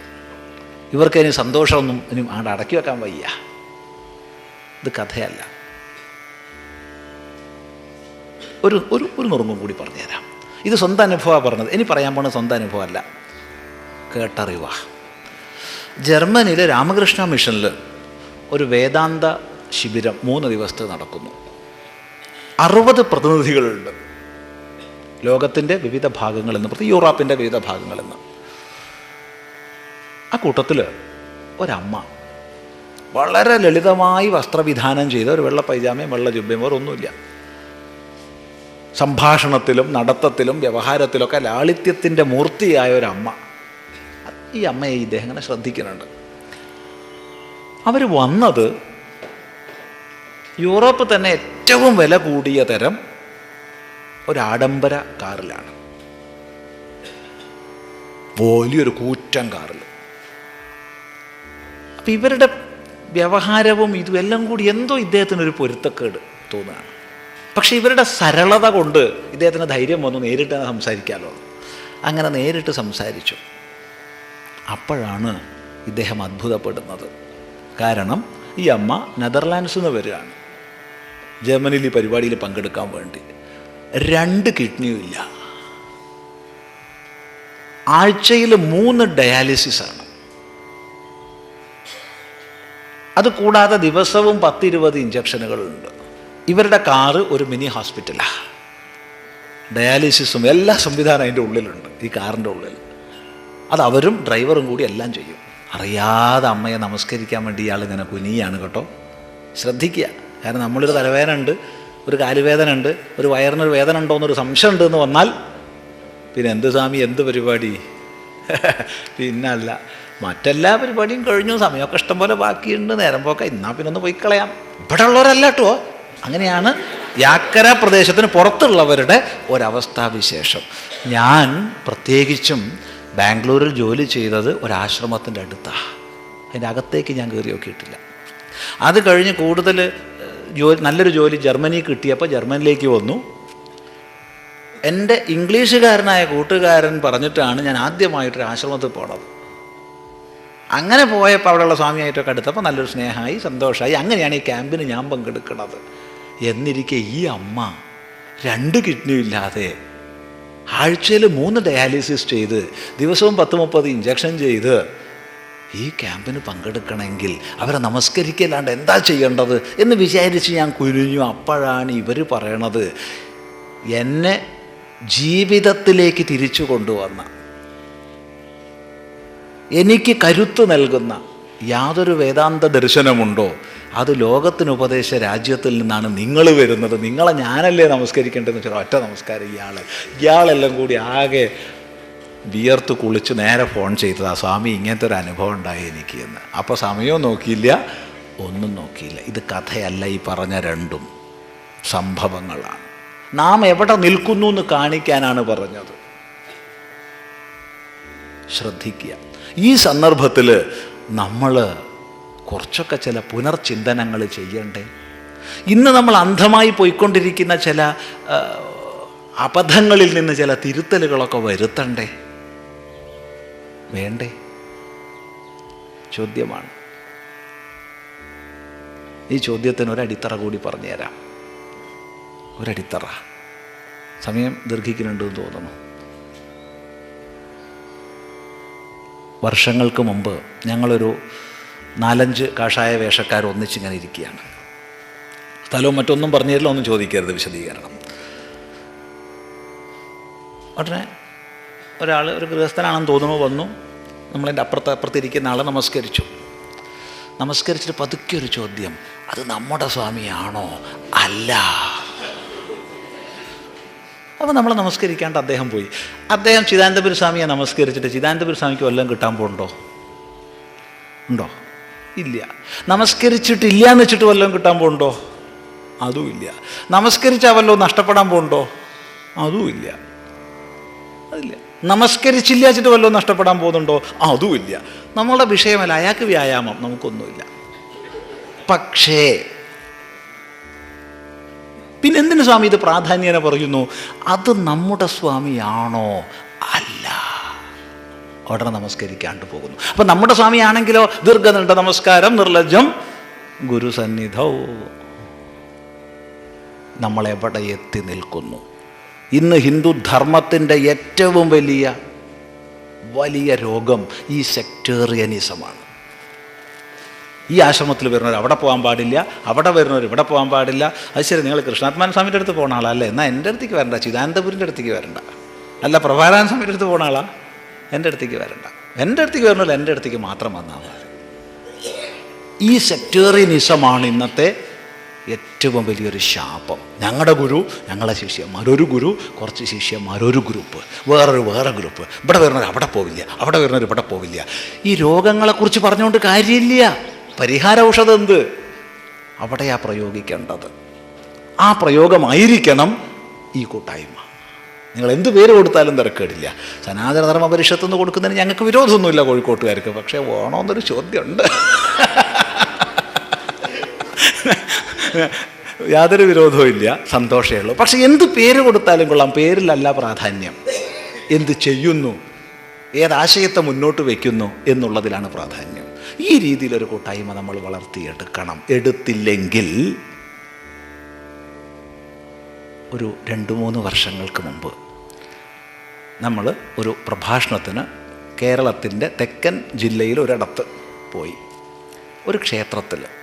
ആ ക്ഷേത്രം നായർ സർവീസ് സൊസൈറ്റിയുടെ NSSൻ്റെ അധീനതയിൽപ്പെട്ട ക്ഷേത്രമാണ്. പ്രഭാഷണമൊക്കെ കഴിഞ്ഞു. പിന്നെ ഗംഭീര പ്രഭാഷണമല്ലേ, ചിദാനന്ദപുരി സ്വാമിയല്ലേ, എല്ലാവർക്കും വലിയ സന്തോഷമായി. നിൽക്കട്ടെ, കേൾക്കുക. ഒക്കെ പ്രഭാഷണം കഴിഞ്ഞു, ഒരു നല്ല ദക്ഷിണയൊക്കെ തന്നു, സന്തോഷമായി. ഭക്ഷണം കഴിക്കുകയാണ്. ഭക്ഷണമൊക്കെ കഴിച്ചു. കുറച്ച് നേരം അവിടെ ബാക്കിയുണ്ട്. അത് കഴിഞ്ഞ് വേറെ സ്ഥലത്തേക്ക് പോകണം. അതിൻ്റെ ഇടയ്ക്കുള്ളൊരു സമയമാണ്. അപ്പോൾ ഒരു 5-6 ചില പ്രധാനികളാണെന്ന് കാഴ്ചയ്ക്കും പ്രവർത്തനം കൊണ്ടും തോന്നിപ്പിക്കുന്ന 5-6 പേര് വന്നു. അപ്പോൾ ഇവർ വന്ന് അടുത്തിരുന്നപ്പോഴത്തേക്ക് വേറെ ഉണ്ടായിരുന്ന 2-3 പേരൊക്കെ പോയി. അല്ല, സ്വാമിജിയോട് സുപ്രധാനമായിട്ടുള്ള ചില വിഷയങ്ങൾ ചർച്ച ചെയ്യാനാണ് വന്നത്. എന്താവോ, ഇവിടെ ഈ ഗ്രാമത്തിൽ SNDPക്കാർക്കാണ് ശക്തി കൂടുതൽ. അവരുടെ അത്രയ്ക്ക് അങ്ങോട്ട് എത്താൻ നമുക്ക് സാധിക്കുന്നില്ല. നമുക്കുണ്ട്, ക്ഷേത്രമുണ്ട്, കാര്യങ്ങളൊക്കെ ഉണ്ട്. എങ്കിലും SNDPക്കാരുടെ അത്രയും അങ്ങോട്ട് നമുക്ക് ഉയരാൻ കഴിയുന്നില്ല, സാമ്പത്തികമായിട്ടും എല്ലാ നിലയ്ക്കും. ഇപ്പം സ്വാമിജിക്കൊക്കെ പൊതുവേദിയിൽ ഹിന്ദുവിൻ്റെ കാര്യമല്ലേ പറയാൻ പറ്റൂ? ശ്രദ്ധിക്കണം, സ്വാമിജിക്കൊക്കെ പൊതുവേദിയിൽ ഹിന്ദുവിൻ്റെ മൊത്തം കാര്യമല്ലേ പറയാൻ പറ്റൂ? നമ്മൾ ഒത്തുകൂടുമ്പല്ലേ ഇത്തരം രഹസ്യങ്ങൾ ചർച്ച ചെയ്യാൻ പറ്റൂ. അതുകൊണ്ട് ഈ നായന്മാർക്ക് കുറച്ചും കൂടിയൊക്കെ ഒന്ന് മുന്നോട്ട് പോവാൻ എന്തൊക്കെയാണ് സ്വാമിയുടെ ഭാഗത്തുനിന്ന് ഉപദേശം വെച്ചാൽ അതിന് വേണ്ടിയിട്ടാണ് ഞങ്ങളിങ്ങനെ വന്നിട്ടുള്ളത്. അവർ ചിദാനന്ദപുരി സ്വാമിയെ നായർ സ്വാമിയാക്കി. കഥയല്ല, ഒരു 3-4 മാസം കഴിഞ്ഞു. തിരുവനന്തപുരം ജില്ലയിൽ ഒരു ആശ്രമത്തിൽ ഇതേ ചിദാനന്ദപുരി സ്വാമി ഒരു ക്ലാസ് എടുക്കാൻ പോയി. വിഷയം ശ്രീനാരായണ ഗുരുദേവൻ്റെ ദൈവദശകമാണ്. അങ്ങനെ ദൈവദശകം വ്യാഖ്യാനിച്ചു. അയ്യോ, കേട്ടിരിക്കുന്നവർക്കൊക്കെ എന്താ സന്തോഷം. എന്നാൽ 2-3 പേര് കരയൊക്കെ ചെയ്യുന്നുണ്ട്. ഇത്ര നല്ല വ്യാഖ്യാനമാണ്, എന്താണെന്നാണ് വിചാരിച്ചത്. വ്യാഖ്യാനമൊക്കെ കഴിഞ്ഞു. സമാനത നിങ്ങൾ ശ്രദ്ധിക്കണം. കഥയല്ലിത്. ഭക്ഷണമൊക്കെ കഴിഞ്ഞു. അവിടെ ധാരാളം വൃക്ഷങ്ങളൊക്കെ ഉണ്ട്, അതിൻ്റെ അടിയിൽ തറകളുണ്ട്. അവിടെ ഇരുന്ന് അപ്പോൾ 5-6 പേര് വന്നു. ഇതേപോലെ തന്നെ പ്രവർത്തനമൊക്കെ നമ്മൾ ഭംഗിയായി പോകുന്നുണ്ട് സ്വാമി. പക്ഷേ ഇവിടെ നായന്മാരടുത്തെത്താൻ നമുക്ക് കഴിയുന്നില്ല. നായന്മാർക്കാണ് ഇവിടെ കേമത്വം കൂടുതൽ. അപ്പം നമുക്ക് കുറേയും കൂടിയൊക്കെ ഒന്ന് മികച്ചു പോകാൻ എന്താ വേണ്ടത് വെച്ചാൽ അതിനുള്ള പദ്ധതികൾ. സ്വാമിജിക്കൊക്കെ ഒരുപാട് പ്രവർത്തന പരിചയമുണ്ടല്ലോ, സമൂഹത്തിൽ ധാരാളം പ്രവർത്തിക്കുന്നുണ്ടല്ലോ. പിന്നെ പൊതുവായിട്ട് സ്വാമിജിക്ക് ഹിന്ദുവിൻ്റെ കാര്യമല്ലേ പറയാൻ പറ്റൂ, നമ്മുടെ കാര്യം അങ്ങനെ പറ്റില്ലല്ലോ. അതുകൊണ്ട് നമുക്ക് ഈഴവന്മാർക്ക് കുറേയും കൂടിയൊക്കെ ഉയർന്നു പോവാൻ എങ്ങനെയൊക്കെ പ്രവർത്തിക്കണം എന്നുള്ള വഴി സ്വാമിജി പറഞ്ഞു തരണം. അവർ ചിദാനന്ദപുരി സ്വാമിയെ ഈഴവസ്വാമിയാക്കി. കഥയല്ല പറയുന്നത്, കേരളം ഇന്ന് എവിടെ നിൽക്കുന്നു എന്നുള്ളതിൻ്റെ വസ്തുത പറയുകയാണ്. ചിലർക്ക് ഇഷ്ടപ്പെട്ടില്ലെന്ന് വരും, ഇത് സത്യമാണ്. ആശ്രമത്തിൽ സ്ഥിരമായി വരുന്ന ഒരാൾ അദ്ദേഹത്തിൻ്റെ മകൻ്റെ ഉപനയനത്തിന് സ്വാമിയെ വിളിച്ചു. ശാപ്പാട് നല്ലോണം തരപ്പെടുമല്ലോ എന്ന് വിചാരിച്ച് പോയി ശാപ്പാടൊക്കെ കഴിഞ്ഞപ്പോൾ കുറച്ച് സമയമുണ്ട് അടുത്ത ചടങ്ങിന് മുമ്പായിട്ട്. അപ്പോൾ അവിടെ കൂടിയ നമ്പൂതിരിമാർക്ക് ചിലർക്കൊരാഗ്രഹം, സ്വാമി ഒന്നില്ലേ എന്നാൽ ഉപനയനത്തെക്കുറിച്ച് എന്തെങ്കിലും ഒന്ന് പറഞ്ഞു തരണം, നമുക്കറിയുന്ന രീതിയിൽ എന്താണ് ഉപനയനം, എങ്ങനെയാണ്, എന്തിനാണെന്നുള്ളതിനെക്കുറിച്ചൊക്കെ പറഞ്ഞു. ദാ വരുന്നു ഇതേ അനുഭവം നമുക്ക് ഈ SNDPയും ഒക്കെ ഉണ്ടായ അതേ കാലഘട്ടത്തിലാണ് നമ്മളും ഉണ്ടായത്. പക്ഷെ കേരളത്തിലൊരു കോളേജ് അല്ലാണ്ട് നമുക്ക് ഇന്ന് വരെ അതിൽ മുന്നോട്ട് പോകാൻ കഴിഞ്ഞിട്ടില്ല. ഇന്ന് നമ്മൾ വളരെ പരിതാപകരമായ അവസ്ഥയിലാണ്. അതുകൊണ്ട് നമ്മുടെ സമുദായത്തിന്, അല്ല സ്വാമിജി ആരാന്നൊക്കെ ഞങ്ങൾക്ക് അറിയാം, അതുകൊണ്ടാണ് പറയണത്. ശ്രദ്ധിക്കണേ, സ്വാമിജി ആരാന്നൊക്കെ അറിയാം, അതുകൊണ്ടാണ് പറയണത്. നമ്മൾ ഒത്തുകൂടുമ്പല്ലേ ഇങ്ങനെ പറയാൻ പറ്റുള്ളൂ. പബ്ലിക്കായിട്ട് സ്വാമിക്ക് നമ്മുടെ നമ്പൂതിരിമാരുടെ കാര്യം മാത്രം പറയാൻ പറ്റില്ലല്ലോ. പബ്ലിക്കായിട്ട് ഹിന്ദുവിൻ്റെ കാര്യമല്ലേ പറയാൻ പറ്റൂ. നമ്മൾ ഒത്തുകൂടുമ്പോൾ കുറച്ചും കൂടി ചില സ്വാമിയുടെയൊക്കെ കേരളം മുഴുവൻ സഞ്ചരിച്ചിട്ടുള്ള ആ അനുഭവ പരിചയമൊക്കെ നമുക്ക് പങ്കുവെച്ചിട്ട് നമ്മുടെ നമ്പൂതിരി സമുദായത്തിന് കുറേയും കൂടി മുന്നോട്ട് പോകാൻ എന്താ ചെയ്യേണ്ടതെന്നുള്ള പ്രായോഗിക പദ്ധതികൾ സ്വാമിജി പറഞ്ഞു തരണം. അവർ ചിദാനന്ദപുരി സ്വാമിയെ നമ്പൂതിരി സ്വാമിയാക്കി. ഈ 3 പേരുടെയും ഭാഷ ഒന്നാണ്, ഈ 3 പേരുടെയും പ്രവർത്തനം ഒന്നാണ്. വേണ്ടെന്നല്ല പറയുന്നത്, പക്ഷേ നമ്മുടെ ഉള്ളിൻ്റെ ഉള്ളിലുള്ള ഈ ഭാവത്തെ തിരിച്ചറിയുക. ചിദാനന്ദപുരി സ്വാമിയെ നായർ സ്വാമിയായും, ചിദാനന്ദപുരി സ്വാമിയെ ഈഴവസ്വാമിയായും, ചിദാനന്ദപുരി സ്വാമിയെ നമ്പൂതിരി സ്വാമിയായും മതപരിവർത്തനം ചെയ്യാൻ പരിശ്രമിക്കുന്ന സാമുദായിക ചിന്ത ഇന്നും നമ്മുടെ ഉള്ളിലുണ്ട്. വേണ്ടെന്നല്ല പറയുന്നത്, പക്ഷെ നമ്പൂതിരി വേണമെങ്കിൽ ഹിന്ദു നമ്പൂതിരിയാണ്, നായർ വേണമെങ്കിൽ ഹിന്ദു നായരാണ്, ഈഴവൻ വേണമെങ്കിൽ ഹിന്ദു ഈഴവനാണ്, ചെറുമൻ വേണമെങ്കിൽ ഹിന്ദു ചെറുമനാണ്, പട്ടര് വേണമെങ്കിൽ ഹിന്ദു പട്ടരാണ്, ഹിന്ദു അയ്യര് പട്ടരെന്ന് പറയുന്നു മാത്രം. ഹിന്ദു എന്ന അടിസ്ഥാനമില്ലെങ്കിൽ ഇതൊന്നുമില്ല. അതാകട്ടെ ധർമ്മമാണ്, മതമല്ല, സനാതന ധർമ്മം. ആ ധർമ്മത്തിൻ്റെ പേരിൽ, ആ ധർമ്മത്തിൻ്റെ പോഷണത്തിന് ഈ എല്ലാ ഭാവങ്ങളെയും വിനിയോഗിച്ചുകൊണ്ട് ഒരു മുഖ്യധാരയിലേക്ക് പ്രവർത്തിപ്പിക്കാൻ നമുക്ക് സാധിക്കണം. എല്ലാ രോഗങ്ങളെയും മനസ്സിലാക്കണം, പരിഹാര ഔഷധവും നമുക്കറിയണം, എന്നിട്ട് പ്രവർത്തിക്കാൻ നമുക്ക് സാധിക്കണം. നീയും ഞാനുമില്ലാതെ, ഞങ്ങളും നിങ്ങളും ഇല്ലാതെ, നമ്മളെന്ന ഒരു ഭാവനതയോട് കൂടിയിട്ട് പ്രവർത്തിക്കാൻ സാധിക്കുമോ? വീഴ്ചകളൊക്കെ നമുക്ക് ഇല്ലാതാക്കാം. ഇതൊരു കൂടിയാലോചനാ യോഗമാണ്. ഇവിടെ നമുക്ക് ഒരുപാട് മുന്നോട്ട് പോകാനുണ്ട്. നമുക്ക് നേതൃത്വം തരാൻ സാധിക്കുന്ന ഒരുപാട് സന്യാസ ആശ്രമങ്ങൾ പാലക്കാടുണ്ട്. അവിടുത്തെ ആചാര്യന്മാരെ മുൻനിർത്തുക, അവരെ മുൻനിർത്തണം. ക്ഷണിക്കപ്പെട്ടു വരുന്നവരല്ല. അങ്ങനെയുള്ള ആചാര്യന്മാരെ മുൻനിർത്തി അതിൻ്റെ ഒന്നിച്ച് യോഗ പഠന കേന്ദ്രങ്ങളുണ്ടാവും. എത്ര ഉണ്ടെന്ന് നമുക്കറിയില്ല.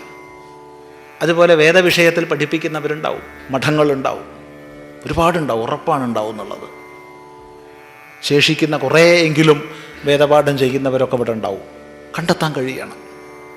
അതുപോലെ സാമുദായിക സംഘടനകളുണ്ടാവും, കണ്ടെത്താൻ കഴിയണം. എല്ലാവരെയും ഒത്തൊരുമിപ്പിച്ചുകൊണ്ട് വിപുലമായ രീതിയിൽ ചില ആലോചനാ യോഗങ്ങൾ സംഘടിപ്പിക്കുക.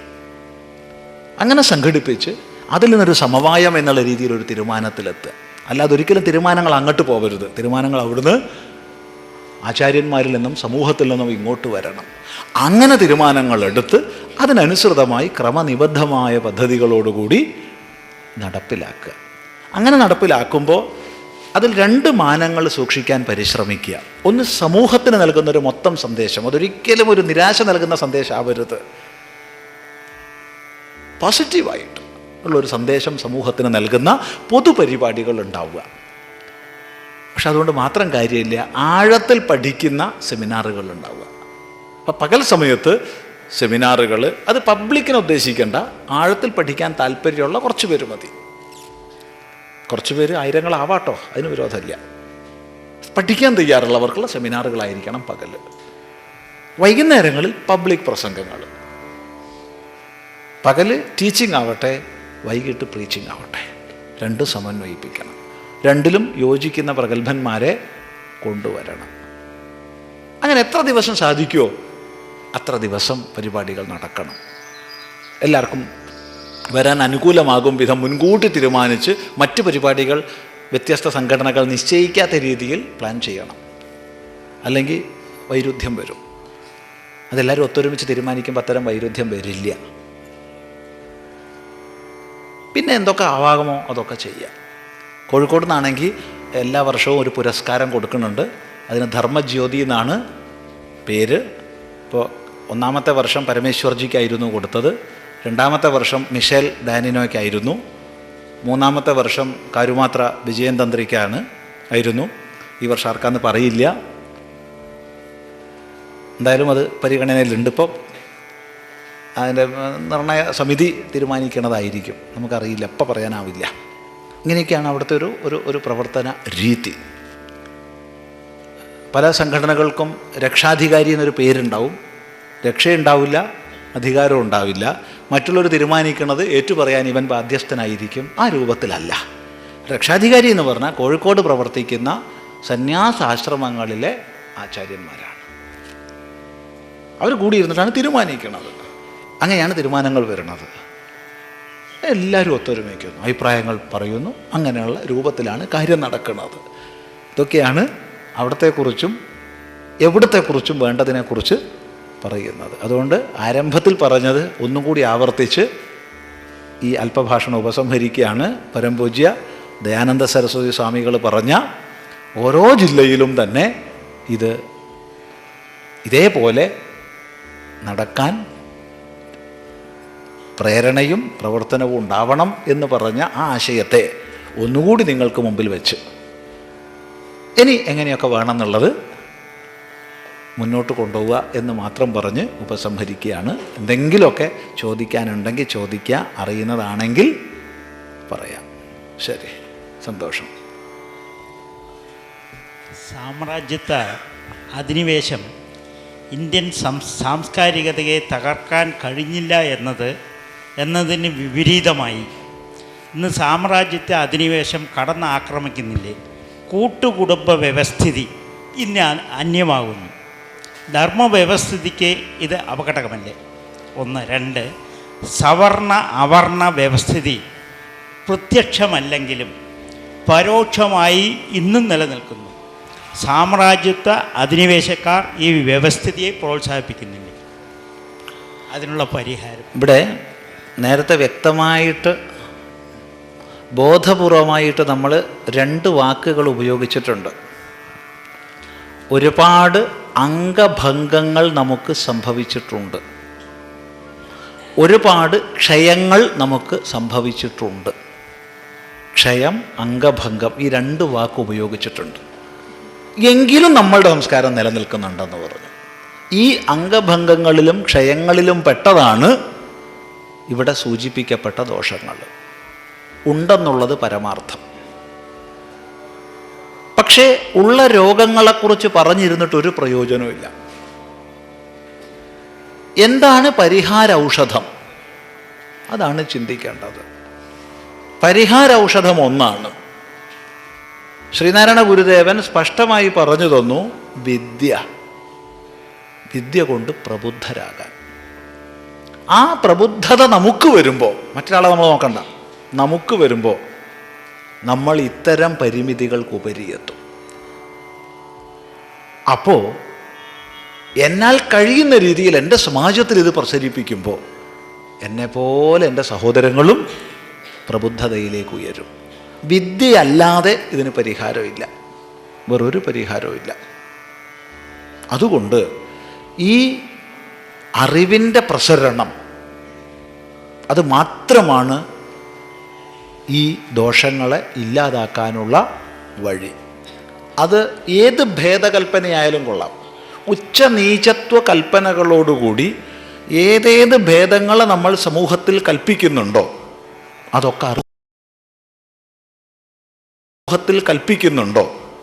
അതൊക്കെ അറിവില്ലായ്മ ഹേതുവായിട്ടാണ്. പുണർന്ന് പെറുമെല്ലാവരും എന്ന് ഗുരുദേവൻ സ്പഷ്ടമായി പറഞ്ഞു തന്ന ഓർമ്മിക്കുക. പുണരാതെ ആരും പെറുന്നില്ല, എല്ലാവരും പെറ്റത് പുണർന്ന് തന്നെയാണ്. എന്നിരിക്കെ മറ്റന്തരങ്ങളില്ല. ഈ യാഥാർത്ഥ്യം നമുക്ക് മനസ്സിലാക്കിക്കണമെങ്കിൽ അതിന് ഏകത്വബോധത്തിൻ്റെ വേദാന്തത്തിൻ്റെ ആശയമല്ലാതെ മറ്റൊന്നില്ല. അതുകൊണ്ട് ആവും വിധം ഉള്ള ദോഷങ്ങളെക്കുറിച്ച് പറയാതെ പരിഹാരം എന്തെന്നുള്ള പ്രായോഗിക ദിശയിലേക്ക് നമ്മൾ ഉയരുക. ഇന്നും നമ്മൾ ഇന്നലെകളിൽ നമ്മളെ വേട്ടയാടിയിരുന്ന ദോഷങ്ങളെ ആവർത്തിച്ച് പറഞ്ഞതുകൊണ്ട് പ്രയോജനമില്ല. സവർണ അവർണ ഭേദം തുടങ്ങിയതൊക്കെ ഉണ്ടായിരുന്നു, പല രൂപഭാവങ്ങളിൽ മാറ്റം വന്ന് ഇന്നും ഉണ്ട്. പക്ഷെ അതിനെക്കുറിച്ച് പറഞ്ഞുകൊണ്ട് കാര്യമില്ല. പരിഹാരം എന്ത്? അത് പ്രവർത്തിക്കുക, ഒന്നിച്ചിരിക്കുക, ശാസ്ത്രം പഠിക്കുക, പഠിപ്പിക്കുക, അതിലെ ആശയങ്ങളെ പങ്കുവയ്ക്കുക. അത് പ്രവർത്തിപ്പിക്കുന്നതിലൂടെ മാത്രമേ ഇതിനെ അതിക്രമിക്കാൻ കഴിയൂ. ഇല്ലെങ്കിൽ എന്താ വെച്ചാൽ ഇതൊക്കെ നിലനിൽക്കുന്നതിലൂടെ മാത്രം വളരുന്ന പ്രാസ്ഥാനിക വ്യക്തിത്വങ്ങളുണ്ട്.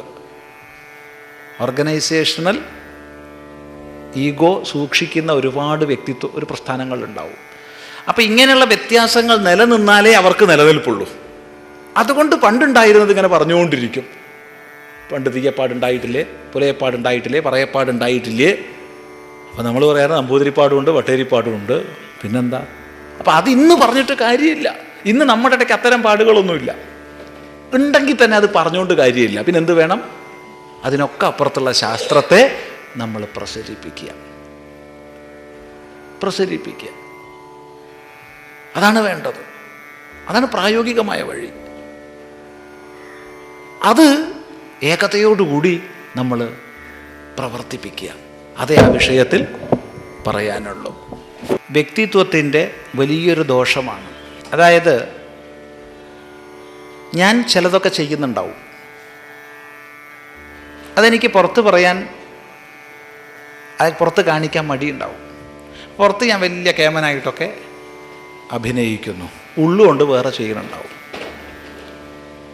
ഓരോ അത്തരം ചെയ്തിയും എൻ്റെ ഉള്ളിൽ ഒരു സംഘർഷത്തെ ഉത്പാദിപ്പിക്കും.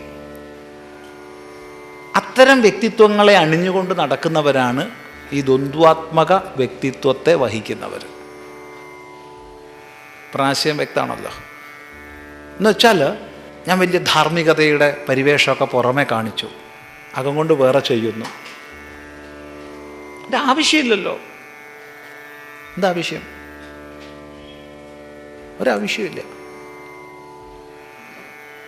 നമ്മൾ പലപ്പോഴും അങ്ങനെയാണ്. ഇതൊന്നും ചെയ്യാൻ പാടില്ല എന്നുണ്ടാവും. ഒരിക്കൽ ഈ പറയുന്ന ആളോട് ഒരാൾ ചോദിച്ചു, അപ്പോൾ സ്വാമിജിക്ക് മദ്യപിക്കാൻ പാടില്ല അല്ലേ? വലിയ സങ്കടത്തോടു കൂടി. നമുക്ക് ചിരിക്കണതോടെ നിൽക്കട്ടെ, കാരണം അവരുടെ ചിന്താഗതി അനുസരിച്ച് മദ്യപിക്കാതിരിക്കുക എന്ന് പറഞ്ഞാൽ വിഷമാണെന്നേ. അപ്പോൾ സ്വാമിജിക്ക് മദ്യപിക്കാൻ പാടില്ല അല്ലേ? ഞാൻ മറുപടി പറഞ്ഞത് ഇതാണ്, പാടില്ല എന്നില്ല. എനിക്ക് മദ്യപിക്കാൻ പാടില്ല എന്നില്ല, പക്ഷെ ഞാൻ മദ്യപിക്കില്ല. രണ്ടും രണ്ടാണ്. പാടില്ല എന്നുള്ളത് കൊണ്ടല്ല ഞാൻ മദ്യപിക്കാത്തത്, മറിച്ച് ഞാൻ മദ്യപിക്കില്ല. രണ്ടും വളരെ വ്യത്യാസമുണ്ട്. മനസ്സിലായല്ലോ? പാടില്ല എന്നുള്ളത് കൊണ്ട് ഞാൻ ചെയ്യാതിരിക്കുമ്പോൾ എൻ്റെ ഉള്ളിൽ അതിനോട് രസം, ആഭിമുഖ്യം ഉണ്ടാവും. എപ്പോൾ വേണമെങ്കിൽ ഞാൻ അതിലേക്ക് വീണു പോയേക്കാം. മറിച്ച് അത് എന്നെ സംബന്ധിച്ച് അപ്രസക്തമാണ്, അതുകൊണ്ട് ഞാൻ ചെയ്യുന്നില്ല. പാടില്ല എന്നുള്ളത് കൊണ്ടല്ല. ആരാ പറഞ്ഞാൽ പാടില്ല എന്ന്? ഞാൻ കുറിച്ച് ആരാപ്പ പാടില്ല എന്ന് പറയാൻ പോണത്? ഇതാണ് ദ്വന്ദ്വാത്മകത. ഒരിക്കൽ നമ്മൾ കുറേ വർഷങ്ങൾക്ക് മുമ്പ് നമ്മളത് മറന്നുപോയിരുന്നു ഈ സംഭവം. കണ്ണൂരിൽ നിന്ന് ബസ് കയറി കോഴിക്കോടേക്കാണ്. അപ്പോൾ കയറിയപ്പോൾ തന്നെ തൊട്ടടുത്തിരിക്കുന്ന ആൾ ഇങ്ങനെ ഇങ്ങോട്ട് നോക്കിയിട്ടുള്ള ഇരുത്താണ്. പിന്നെ ഇങ്ങോട്ട് നോക്കില്ല, ഇടയ്ക്കിടയ്ക്ക് പാവം ഇങ്ങനെ നോക്കും, പിന്നെ അങ്ങോട്ട് നോക്കും, പിന്നെ ഇങ്ങോട്ട് നോക്കും, പിന്നെ ഇങ്ങോട്ട് നോക്കും. പാവം വലിയ വിഷമം തന്നെ, കഴുത്തൊക്കെ ഒളിക്കില്ല എങ്ങനെയായാലും. കുറച്ച് നേരം കഴിഞ്ഞപ്പോൾ അദ്ദേഹം പറഞ്ഞു, സ്വാമിജി ഞാൻ കുറച്ച് കുടിച്ചിട്ടുണ്ട്. ഞാൻ പറഞ്ഞു, ഞാനും കുടിച്ചിട്ടുണ്ട്. ഹാ, ഞാനിപ്പോൾ പരിപാടി കഴിഞ്ഞിട്ട് അവിടുന്ന് ഊണ് കഴിച്ചപ്പോൾ മോര് തന്നു, അവിടുന്ന് മോരും വെള്ളം കുടിച്ചു, ചുക്കുവെള്ളം കുടിച്ചിട്ടുണ്ട്, പിന്നെ കറി അതിലൊക്കെ ജലാംശം ഉണ്ടല്ലോ അതൊക്കെ കുടിച്ചിട്ടുണ്ട്. പക്ഷെ ഇതൊന്നും ഞാൻ വിളിച്ചു പറയുന്നില്ലല്ലോ.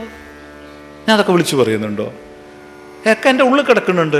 അതുപോലെ നിങ്ങൾ എന്താണോ കുടിച്ചത് അത് നിങ്ങളുടെ ഉള്ളിൽ കിടക്കണം. എനിക്കെന്ത് വേണം? അപ്പം നിങ്ങൾക്കറിയാൻ ചെയ്യരുതാത്ത എന്തോ ചെയ്തു എന്ന്. ഇതാണ് തെറ്റ്. കുടിക്കുന്നതിന് ഞാനെതിരല്ല. നാളെ ആരും തെറ്റ് കുടിക്കണേന്ന് സ്വാമി അനുകൂല നാളെ പ്രചരിപ്പിക്കരുതേ. ചിദാനന്ദ സ്വാമി മദ്യപാനത്തിന് അനുകൂലം നാളെ ആരും പ്രചരിപ്പിക്കരുത്. പക്ഷേ എതിരല്ല, ഇതിനെതിരാണ്. ചെയ്യരുതെന്ന് അറിഞ്ഞും കൊണ്ട് ചെയ്യുന്നതിനെതിരാണ്. ഏതായാലും ഈ സംഭവം നമ്മളങ്ങ് മറന്നു. ഇതൊരു 10-12 കൊല്ലം മുമ്പ് നടന്നൊരു സംഭവമാണ്. കഴിഞ്ഞ വർഷം അധ്യാത്മാനന്ദ സരസ്വതി സ്വാമികൾ നമ്മളോട് പറഞ്ഞു, സ്വാമിജി ഇങ്ങനൊരു സംഭവം നടന്നിട്ടുണ്ടല്ലേ? ഉണ്ട്. അദ്ദേഹം പിന്നെ ജീവിതത്തിൽ കുടിച്ചിട്ടില്ല അത്രേ ആ വ്യക്തി. എന്നിട്ട് അദ്ദേഹം പറഞ്ഞറിഞ്ഞ് അങ്ങനെ കർണാകർണികയാ ഇത് അധ്യാത്മാനന്ദ സ്വാമിയുടെ അടുത്ത് എത്തിയിരിക്കുക. അപ്പോഴാണ് ഈ സംഭവം നമുക്ക് ഓർമ്മ വന്നത്. ഉണ്ടായിരുന്നു കേട്ടോ, അങ്ങനെ സംഭവം ഉണ്ടായിരുന്നു എന്നുള്ളത്. ഒരിക്കലും ദ്വന്ദ്വാത്മകത പാടില്ല. എന്താണുള്ള ചെള്ളു തുറന്ന് കാണിക്കുക. അപ്പോൾ ഒരിക്കലും സംഘർഷം ഉണ്ടാവില്ല. നമുക്ക് ജീവിതത്തിലുണ്ടാകുന്ന സംഘർഷങ്ങളൊക്കെ തന്നെ ഈ ദ്വന്ദ്വാത്മക ഭാവം സൂക്ഷിക്കുന്നുണ്ടാണ്. അകത്തൊന്നുണ്ടാവും, എന്നിട്ട് പുറത്ത് വേറൊന്ന് കാണിക്കുക. അപ്പോൾ ഫ്രിക്ഷൻ ടെൻഷൻ തന്നെ. അതിൻ്റെ ആവശ്യമില്ല, നമുക്ക് തുറന്ന് കാണിക്കാമല്ലോ. വ്യക്തമാണല്ലോ. അപ്പം അത് പാടില്ല എന്നാണ് ഉദ്ദേശിച്ചത്. ഷിസോഫ്രനിയ അത് മൂത്ത് രോഗസ്ഥിതിയിലേക്ക് ആവുന്നതാണല്ലോ. അത് വേറൊരു തരത്തിലാണ് അതിനെ സമീപിക്കേണ്ടത്. ഇവിടെ ഉദ്ദേശിച്ചത് അതല്ല. ഷിസോഫ്രനിയ വേറെ രീതിയിലാണ്. അവിടെ തനിക്ക് ദ്വിമുഖ വ്യക്തിത്വം ഉണ്ടാവുകയും വേറൊരാൾ തന്നോട് നിർദ്ദേശിക്കുന്നത് പോലെ അനുഭവപ്പെടുകയും ഒക്കെ ചെയ്യുന്നതാണല്ലോ അവിടെ. ഇതല്ല. ഇത് നമ്മൾ മിക്കവാറും കേമന്മാരെന്ന് പറയുന്നവർ കാണിക്കുന്നതായി പറഞ്ഞത്. ബന്ധങ്ങളാണ്. ആയിക്കോട്ടെ. ഇനിയോ ബന്ധത്തിന് കാരണോ? ദുഃഖങ്ങളാണ്.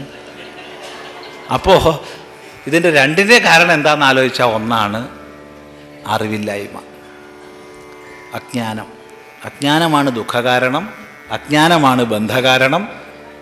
അതുകൊണ്ട് പരിഹാരം ഒന്ന് മാത്രം, ജ്ഞാനം. ജ്ഞാനം മാത്രം പരിഹാരം. അപ്പോൾ ചോദ്യം വന്നേക്കാം, നേരത്തെ നിങ്ങൾ സൂചിപ്പിച്ച എന്തുണ്ടാവരുതെന്നാണോ പറഞ്ഞത്? അത് നിങ്ങളുടെ ഭാഷയിലും വന്നുവല്ലോ. മാത്രം ഒരിക്കലും ഇല്ല. ഏത് കൈവഴികളിലൂടെയും അന്വേഷിച്ചോളൂ, സഞ്ചരിച്ചോളൂ. അറിവ് അറിവ് അറിവ്, അത് മാത്രമാണ് ക്ലേശങ്ങൾക്ക് പരിഹാരം എന്നാ പറഞ്ഞതിൻ്റെ താത്പര്യം. ഈ പറഞ്ഞ ആശയങ്ങൾ അംഗീകരിച്ചാലും ഇല്ലെങ്കിലും കുഴപ്പമില്ല. പക്ഷെ മനസ്സിലായിട്ടുണ്ടല്ലോ. ഈ പറഞ്ഞൊക്കെ നിങ്ങൾ അംഗീകരിച്ചോളണം സ്വീകരിച്ചോളണം എന്നൊന്നുമില്ല. പക്ഷെ മനസ്സിലായിട്ടുണ്ടല്ലോ എന്നതാണ് പറഞ്ഞതെന്നാണ് ഉദ്ദേശിച്ചത്.